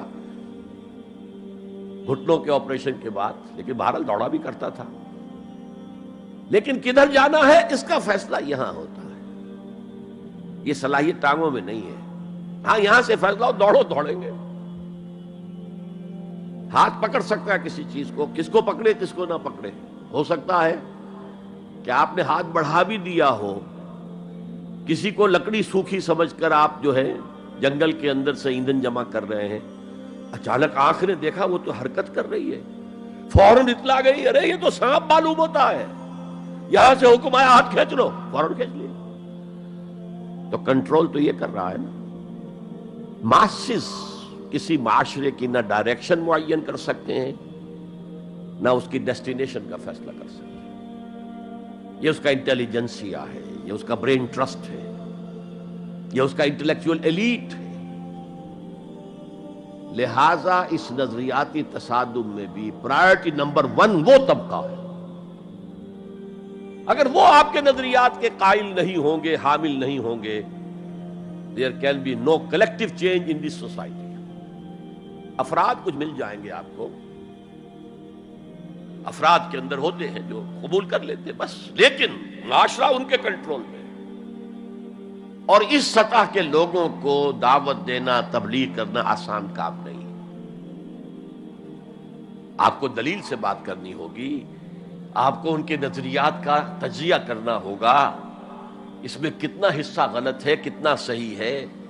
ان کے دماغوں میں مارکسزم گھسا ہوا ہے، ان کے دماغوں میں فرائیڈزم گھسا ہوا ہے، ان کے دماغوں میں ڈارونزم گھسا ہوا ہے، ان کے دماغوں میں لاجیکل پازیٹیوزم گھسا ہوا ہے. ہاں، کچھ لوگ رہے ہیں آئیڈیالسٹ بھی. ایک ہندوستان میں مسلمان پیدا ہوا آئیڈیالسٹ فلسفی علامہ اقبال، اور دوسرے ہندو رادھا کرشنن، بہت بڑے آئیڈیالسٹ، اس میں کوئی شک نہیں. اور ان کو اللہ نے لمبی عمر بھی دی، تو انہوں نے جو تصانیف فلسفے پر لکھی ہیں علامہ اقبال نہیں لکھ پائے. تو یہ جو طبقہ ہے یہ عام واعظ و نصیحت سے اثر قبول نہیں کرتا. Because there is a barrier in their minds, in their brains. You have to pierce through that barrier, and only then you can approach their hearts. ان کے دلوں تک رسائی نہیں ہو سکتی براہ راست جب تک کہ یہ خول جو ہے، یہ نظریاتی خول، اس کو پیئرس نہ کیا جائے. اور اس کو پیئرس کرنا آسان نہیں ہے. کچھ ذہین نوجوان، فطین نوجوان، اعلیٰ صلاحیتوں والے نوجوان اپنی پوری زندگی اسی کام کے لیے وقف کریں کہ ایک طرف ان جدید علوم و نظریات کو گہرائی میں اتر کر پڑھنا ہے اور سمجھنا ہے. جب تک آپ ان نظریات کو جانیں گے نہیں، نفی کیسے کریں گے؟ آپ کیسے آج تجزیہ کریں گے کہ اس میں یہ حصہ صحیح ہے یہ حصہ غلط ہے؟ اور دوسری طرف قرآن کی گہرائی میں غوطہ زنی کرنی ہے تاکہ ہدایت جو اللہ کی آئی ہوئی ہے اس کو آپ اچھی طرح سمجھیں، اور پھر اس نور کی روشنی میں پھر آپ لوگوں کو ان چیزوں کے خلاف متنبع کریں کہ اس میں یہ غلطی ہے، اس میں یہ غلطی ہے، اکنامکس کی یہ تھیوری غلط ہے، باطل ثابت ہو چکی ہے، ڈارونزم جو ہے وہ بایولوجی کے میدان میں شکست دیا جا چکا ہے۔ لیکن یہ کہ یہ تو کام کرنا جو ہے it's a lifelong affair. اب ظاہر بات ہے آپ کے علم میں شاید ہو کہ جب مارکس کتاب لکھ رہا تھا داس کیپیٹال تو اسے فاقے آ رہے تھے، اسے کچھ سپورٹ کرتا تھا اینجلز، لیکن یہ کہ کچھ عرصہ ایسے بھی ہوا ہے کہ وہ بھی سپورٹ نہیں کر سکتا، لیکن پھر اس کی کتاب نے دنیا کو پوزیس کیا ہے، اس کے فلسفے نے لوگوں کو اپنی گرفت میں لیا ہے، تبھی تو پھر انقلاب برپا ہوا۔ اسی طریقے سے جب تک کہ کچھ نوجوان اسے اپنا پوری زندگی کا کیریئر نہیں بنائیں گے، اس کا کوئی امکان نہیں ہے کہ اس طبقے میں آپ کوئی ڈینٹ بھی ڈال سکے۔ اور اگر یہ نہیں ہوگا تو society as a whole, the state as a whole will never accept any change. اس سے نیچے آئیے، عوام الناس، ان کے دماغ کلین سلیٹ کی طرح ہے، اس میں نہ کوئی خناس ڈارونزم کا بھرا ہوا ہے، نہ فرائیڈزم کا ہے، نہ مارکسزم کا ہے، کچھ بھی نہیں، کلین سلیٹ ہے۔ اس کو واعظ و نصیحت کے ذریعے سے ایسی بات جو از دل خیزت بر دل ریزت، دل سے اٹھے دل پہ اتر جائے، سادہ ترین زبان میں بھی بات کرو وہ قبول کریں گے، بس صرف اس کی ایک شرط ہے، آپ کا عمل بھی گواہی دے رہا ہو کہ آپ واقعی جو کہہ رہے ہیں اس پر خود بھی عمل پیرا ہے۔ یہ اگر پہلی منزل آپ سر کر آئے ہیں تب تو ٹھیک ہے، اگر پہلی منزل آپ نے سر نہیں کی اور آپ شروع ہو گئے مبلغ کی حیثیت سے، تو ایسا مبلغ جو ہے وہ اسلام کو بدنام کرے گا۔ وَمَنْ أَحْسَنُ قَوْلًا مِّمَّنْ دَعَا إِلَى اللَّهِ وَعَمِلَ صَالِحًا وَقَالَ إِنَّهُ مِنَ الْمُسْلِمِينَ۔ اس شخص سے بہتر بات اور کس کی ہوگی جو اللہ کی طرف بلائے اور عمل نیک کرے اور کہے کہ میں بھی مسلمانوں میں سے ہوں، میں بھی کوئی بڑا اونچا آدمی نہیں ہوں، کوئی بہت اعلیٰ تم سے برتر نہیں ہوں، کہ خاص لیول پر جب انسان دینی اعتبار سے پہنچ جاتا ہے تو اب سب سے بڑا فتنہ جو لاحق اس سے ہو سکتا ہے وہ تکبر کا ہے، دوسروں کو بنظر استحقار دیکھنا۔ اگر یہ نہیں ہے، سنسیریٹی کے ساتھ اپنے مخاطب کی خیر خواہی اس کے ساتھ آپ بات کر رہے ہیں، تو یہ ہے موعظہ حسنہ۔ یہ میں جو کچھ بیان کر رہا ہوں یہ سورہ نحل کی آیت، ادعو الی سبیل ربک بالحکمہ، یہ ٹاپ لیول کے اوپر حکمت سے، دانشمندی سے، اور حکمت کسے کہتے ہیں؟ عقل کا سفر فطرت کی رہنمائی میں، اس کا نتیجہ حکمت ہے۔ عقل خالص کا نتیجہ فلسفہ ہے، فلسفے کی منزل سکیپٹسزم ہے یا ایگنوسٹسزم ہے، لا ادریت ہے یا ارتیابیت ہے، ثم لم یرتابوا آج ہم نے پڑھا ہے، وہی ارتیابیت ہے۔ تھرڈ لیول ہے کہ ہر معاشرے کے اندر کچھ جنہیں ہم سمجھیں گے کہ گمراہ کن طبقات ہیں، گمراہ کرنے والے، ان کی تبلیغی سول سروس موجود ہوتی ہے، انہیں تنخواہیں ملتی ہیں اسی کی کہ وہ آپ کے نظریے کی نفی کریں اور اپنا نظریہ، اپنا عقیدہ پھیلائیں۔ یہ لوگ ادھار کھائے بیٹھے ہوتے ہیں، یہ سمجھنے کے موڈ میں کبھی نہیں ہوتے، ان کا تو انداز مناظرانہ ہوتا ہے، بس سمجھنا سمجھانا پیش نظر نہیں ہوتا۔ You have to meet them in their own elements۔ اگر نہیں کریں گے تو عوام الناس پر بہت برا اثر ہوگا، عوام الناس جو ہیں وہ تو پھر زیر اثر آ جائیں گے ان کے، جیسے کہ پادری فینڈر آیا تھا انڈیا میں، ابھی جب کہ ایسٹ انڈیا کمپنی کی حکومت شروع ہوئی تھی، کلکتے ہی سے انگریز شروع ہوئے تھے، کلکتے ہی سے مشنری وقت شروع ہوا تھا، وہیں پہلا پریس لگا تھا، وہیں اردو کی بائبل چھپی تھی، اور اس نے تمام مسلمان علماء سے مناظرے کیے، بنگال کے، بہار کے، یو پی کے، سب کو ہراتا ہوا، شکست دیتا ہوا دلی پہنچ گیا، اور دلی کی جامع مسجد کی سیڑھیوں پر کھڑے ہو کر اس نے اعلان کیا، اے مسلمانوں، میں وہاں سے یہاں تک آ گیا ہوں، تمہارا کوئی عالم میرا مقابلہ نہیں کر سکا۔ اس کی وجہ یہ کہ ہمارے علماء نہ بائبل پڑھتے تھے نہ تورات پڑھتے تھے، ان کا اصل سبجیکٹ تھا فقہ، اس لیے کہ انہیں سرکاری جو حکومت مسلمانوں کی تھی اس کے اندر قاضی اور مفتی کے عہدے اور قاضی اور خطیب جامع مسجد کے یہ عہدے تھے، تو سول سروس کے لیے جو نصاب بنا ہوا تھا وہاں اس میں قانون کی اہمیت تھی سب سے زیادہ، تو فقہ پڑھتے تھے، اور وہ لوگ تیار ہو کر آتے تھے پوری طرح عربی سے واقف ہے، قرآن سے واقف ہے، تو مقابلہ کیسے ہو؟ اور اگر اس وقت کوئی شخص مقابلے میں نہ آ سکتا، ایک تو عجیب بات نوٹ کیجئے کہ اس وقت اسلام اور توحید کا دفاع کرنے والا سب سے بڑا ایک ہندو تھا، راجا رام موہن رائے، آئینہ تثلیث اس نے کتاب لکھی ہے جس میں کہ ٹرینٹی جو عیسائیت کی بنیاد ہے اس کی نفی کی اور توحید کا اس بات کیا۔ بہرحال پادری فینڈر کے مقابلے میں کوئی اگر نہ آتا تو کیا اثر ہوتا علماء پر؟ ویسے ہمیں انگریزوں نے فتح کر لیا، ہمارے مذہب کو عیسائیوں نے فتح کر لیا، لیکن اللہ کا فضل ہوا، کرم ہوا، ضلع مظفر نگر کا ایک قصبہ کیرانہ ہے، مولانا رحمت اللہ کیرانوی رحمت اللہ علیہ، وہ میدان میں آئے، انہوں نے شکست فاش دی، فینڈر کو بھاگ گیا ہندوستان سے۔ تو یہ جدال اس کو قرآن کہتا ہے، مناظرہ نہیں، عام لفظ استعمال ہوتا ہے مناظرہ، قرآن کہتا ہے مجادلہ، لیکن اس کے لیے بھی کیا کہتا ہے؟ جدال بھی کرو تو خوبصورت طریقے سے، گالم گلوچ نہ کرو، لوگوں کی توہین نہ کرو، ان کے جھوٹے معبود ہیں تو انہیں گالیاں مت دو، شریفانہ انداز میں بات کرو۔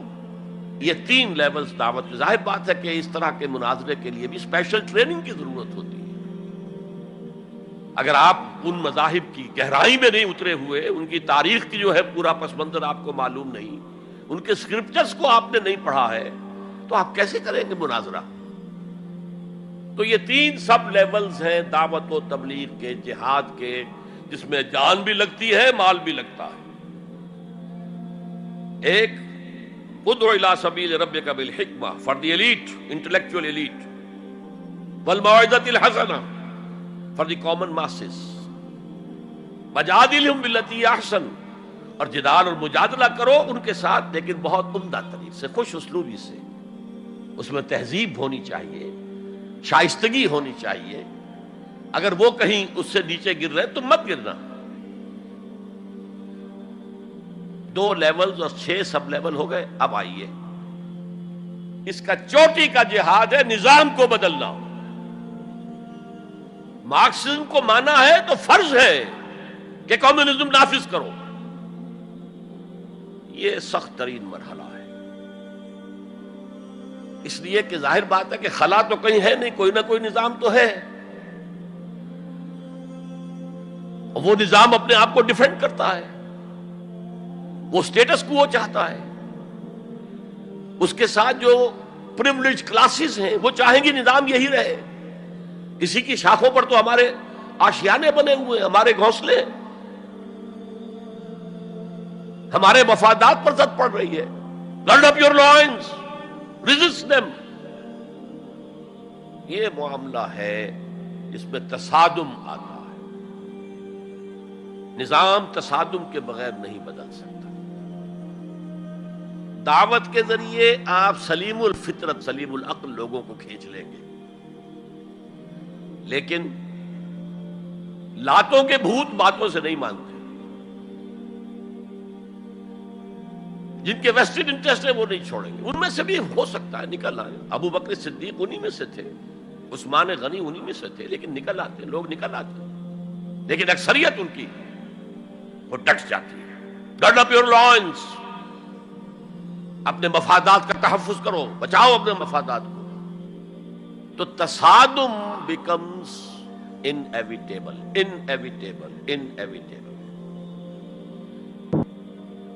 اس تصادم کی بھی 3 سٹیجز ہیں، وہی میں نے کہا تھا نا، 3 سب سٹیجز ہر سٹیج پر۔ پہلی یہ ہے جسے پیسو ریزسٹنس کہا جائے گا۔ ظاہر بات ہے کہ کانفلکٹ تو انقلابی لوگوں نے پیدا کیا ہے نا، معاشرہ تو بس رہا تھا، غلام اپنے قسمت پر شاکر و صابر تھے، غربا کہتے تھے ہماری تقدیر ہی یہ ہے، ٹھیک ہے، اسی لیے تو مارکس نے کہا کہ یہ اوپیم آف دی ماسز ہے مذہب۔ اس نے کانفلکٹ کس نے پیدا کیا؟ جس نے کہا یہ غلط ہے، یہ نظام صحیح نہیں ہے، یہ ریپریسو ہے، یہ ایکسپلائٹیٹو ہے، یہ ڈسکریمنیٹو ہے، اس میں تقسیم دولت کا نظام غلط ہے۔ ایک طرف ارتکاز دولت ہے، دوسری طرف احتیاج ہے، بھوک ہے، مفلسی ہے، قلاشی ہے۔ جو یہ کہتے ہیں تو گویا کہ ایک تالاب پرسکون تھا، اس نے پتھر تو آپ نے مارا نا، اب جو لہریں اٹھیں گی تو be prepared to face the music. چنانچہ اور مارو ان کو قتل کرو، ان کو جیلوں میں ٹھونس دو، ان کو یہ کرو، ان کو وہ کرو۔ اس سارے معاملے میں پہلی سٹیج ہوگی اس نظریاتی اور نظام کے تصادم میں ٹیک آل پرسیکیوشن وداؤٹ اینی ریٹیلیشن۔ اگر آپ وائلنٹ ہو گئے فرام دی ویری بگننگ تو جو پاور اس وقت ہے موجود، جو نظام ہے اس کو ریپرزینٹ کرنے والی جو حکومت موجود ہے، وہ آپ کو کرش کر کے رکھ دیں گے۔ You have to buy time. اور اس کے لیے کیا ہے؟ وہ تمہیں مارے تم جواب نہ دو، وہ گالی دے تم انہیں دعائیں دو، وہ پتھر مارے تم پھول پیش کرو۔ ادفع باللتی ہی احسن، بہترین انداز میں دفاع کرو۔ اسے کہتے ہیں پیسو ریزسٹنس۔ حضور کی سیرت میں پورے 12 برس یہ حکم تھا، this was the order of the day, no retaliation whatsoever, no raising of hands even in self defence. اور یہ میں آپ کو بتا چکا ہوں، مہاتما گاندھی نے کہا، سرحدی گاندھی عبد الغفار خان سے، کہ میں نے یہ عدم تشدد جو ہے، تشدد کا جواب تشدد سے نہ دینا، یہ میں نے سیکھا ہے حضرت مسیح سے اور حضرت محمد سے صلی اللہ علیہ وسلم۔ حضرت مسیح کی زندگی پہلی سٹیج ہی پر تک رہی، آگے کی وہ مہم چلی ہی نہیں، اس لیے کہ آپ کو ریسپانس ملا ہی نہیں۔ کہتے ہیں کل 72 آدمی ایمان لائے تھے ان پر، اور ان میں سے بھی 12 تھے جو ان کے مخلص ساتھی تھے، حواریین تھے، ہر وقت ساتھ رہتے تھے، اور ان میں سے بھی ایک وہ تھا جس نے غداری کر کے گرفتار کرایا ہے، ان کی اپنی روایت کے مطابق۔ اس کو چھوڑیے، تفصیل میں نہیں جانے کی ضرورت نہیں۔ تو بہرحال اس سے اگلی سٹیج کیسے آتی؟ دعوت وہ دیتے رہے، دعوت دیتے رہے، وعظ کہتے رہے، یہ سب کچھ کرتے رہے، سیکنڈ سٹیج تک رہے، تھرڈ سٹیج تک تو جب تک کہ قوت حاصل نہ ہو you can't proceed. If there's no response you can't go forward. لیکن یہ کہ حضور کی زندگی میں اگلی سٹیج آ گئی،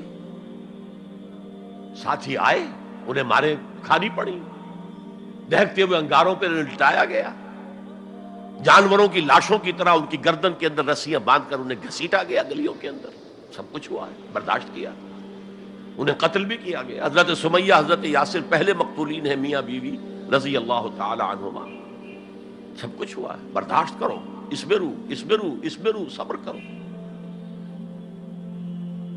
اس کا ایک بہت بڑا نتیجہ نکلتا ہے، اس معاشرے میں جو سائلنٹ میجورٹی ہوتی ہے، وہ سائلنٹ میجورٹی سائلنٹ تو ہوتی ہے، ڈمب تو ہے، ڈیف نہیں ہے، بلائنڈ نہیں ہے۔ وہ بلال کی چیخیں تو سن رہی ہے نا، وہ دیکھ رہی ہے کس طرح دہکتے ہوئے انگاروں پر خباب بن الارت کو لٹایا گیا۔ یہ جو سائلنٹ میجورٹی ہوتی ہے، اب یہ سوچتی ہے یہ ان کے اوپر کیوں یہ تشدد آ رہا ہے؟ کیا بلال نے آقا کی کوئی چوری کر لی تھی؟ کہیں خدا نہ خواستہ خاکم و دہن آقا کی بیٹی کی عزت پر ہاتھ ڈال دیا؟ کیا کیا تھا جو یہ آقا جو ہے امیہ ابن خلف یہ کچھ کر رہا ہے اس کے ساتھ؟ اس کے بعد جب انہیں معلوم ہوتا ہے کوئی جرم نہیں ہے، صرف یہ کہتا ہے اللہ ایک ہے، میں اور اس کے ساتھ کسی کو شریک کرنے کو تیار نہیں، اور محمد اللہ کے رسول ہے، بس جرم ہے تو یہ ہے۔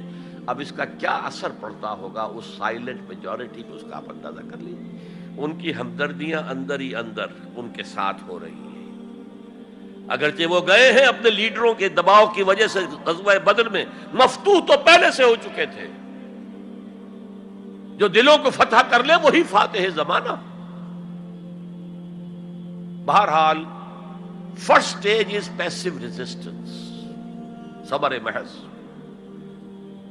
سیکنڈ، جب ذرا محسوس ہو ہمارے پاس طاقت ہے، we can risk a direct confrontation with the system، تو اس نظام کو کہیں سے چھیڑا جائے دکھتی رگ کو. دیکھیے گاندھی جی کی موومنٹ میں عرض کر چکا ہوں، پہلے کیا تھا؟ Non violent, naan cooperation. کوئی جرم تو نہیں ہے، ہم نہیں پہنتے تمہارے کپڑے، کیا کوئی قانون ہے یہ؟ لیکن سیکنڈ سٹیج کیا آئی؟ یہ چھیڑنا تھا اس کو. نان وائلنٹ سول ڈسوبیڈینس، ہم پرماتما کے سمندر سے پرماتما کا بنایا ہوا نمک لینے جا رہے ہیں، ہم نے تو کسی کو کچھ نہیں کہا، but it amounted to challenging the taxation policy of British India. اب لاٹھیاں پڑی ہیں، جیلوں میں ٹھوسے گئے ہیں، سب کچھ برداشت کیا ہے، کھڑے رہے ہیں، مضبوط رہے. تو یہ سٹیج آتی ہے جب یہ سمجھا جائے کہ ہاں اب طاقت ہے ہمارے پاس، we can risk a direct confrontation with the system. اس میں حضور نے کیا کیا تھا؟ مدینے میں جا کر آپ نے 6 مہینے لگائے تھے، 3 کام جن سے کہ اپنی پوزیشن کنسولیڈیٹ کی. مدینے میں کنسٹرکشن آف دی ماسک، وہ مرکز بن گیا، وہی حکومت، وہی دار الشورا، وہی تزکیے کی جگہ، وہی نماز کی جگہ، سب کچھ وہی تھا. دوسرے، ایک انصاری ایک مہاجر، بھائی بھائی، تاکہ یہ 2 فیکشنز علیحدہ علیحدہ نہ رہیں، انٹیگریٹ ہو جائیں. اور ایک جو 3 قبیلے یہود کے موجود تھے، ان کو جکڑ لیا ایک میثاق میں، معاہدے میں، میثاق Medina, joint defence of Medina, pact for the joint defence of Medina. اگر مدینے میں باہر سے حملہ ہوا تو ہم سب مل کر ایک امت کی حیثیت سے دفاع کریں. اس کے بعد آپ نے چھوٹے چھوٹے چھاپا مار دستے بھیجنے شروع کر دیے. ان کی جو لائف لائن تھی، میں نے بتایا تھا کہ ان کے کیریوانز کو کوئی ٹوکتا نہیں تھا، روکتا نہیں تھا، لوٹتا نہیں تھا. اب تھریٹن کیا محمد نے صلی اللہ علیہ وسلم. یہ گویا کہ اکنامک بلاکیڈ آف مکہ تھا. اور جب بھی یہاں کہیں گئے آپ، وہاں کے لوکل قبیلے سے آپ نے صلح کر لی، معاہدہ کر لیا. یا تو وہ پہلے قریش کے حلیف تھے، اب حضور کے حلیف ہو گئے، یا انہوں نے کہا کہ صاحب ہم نہ آپ کے ساتھ نہ ان کے ساتھ، نیوٹرل رہیں گے، نہ آپ کے خلاف ان کی مدد کریں گے، نہ ان کے خلاف آپ کی مدد کریں گے. ان دونوں کا نتیجہ یہ ہوا کہ zone of political influence of Quraysh started diminishing. یہ 2 ریزنز تھیں کہ پھر پوری طاقت کے ساتھ قریش نے ریٹیلیٹ کیا ہے. اور پھر لاسٹ معاملہ شروع ہوا ہے، تیسری منزل. اس تیسری منزل کی تیسرا سب لیول، اس کا نام ہے قتال فی سبیل اللہ. اب جنگ شروع، اے 6 years long وار.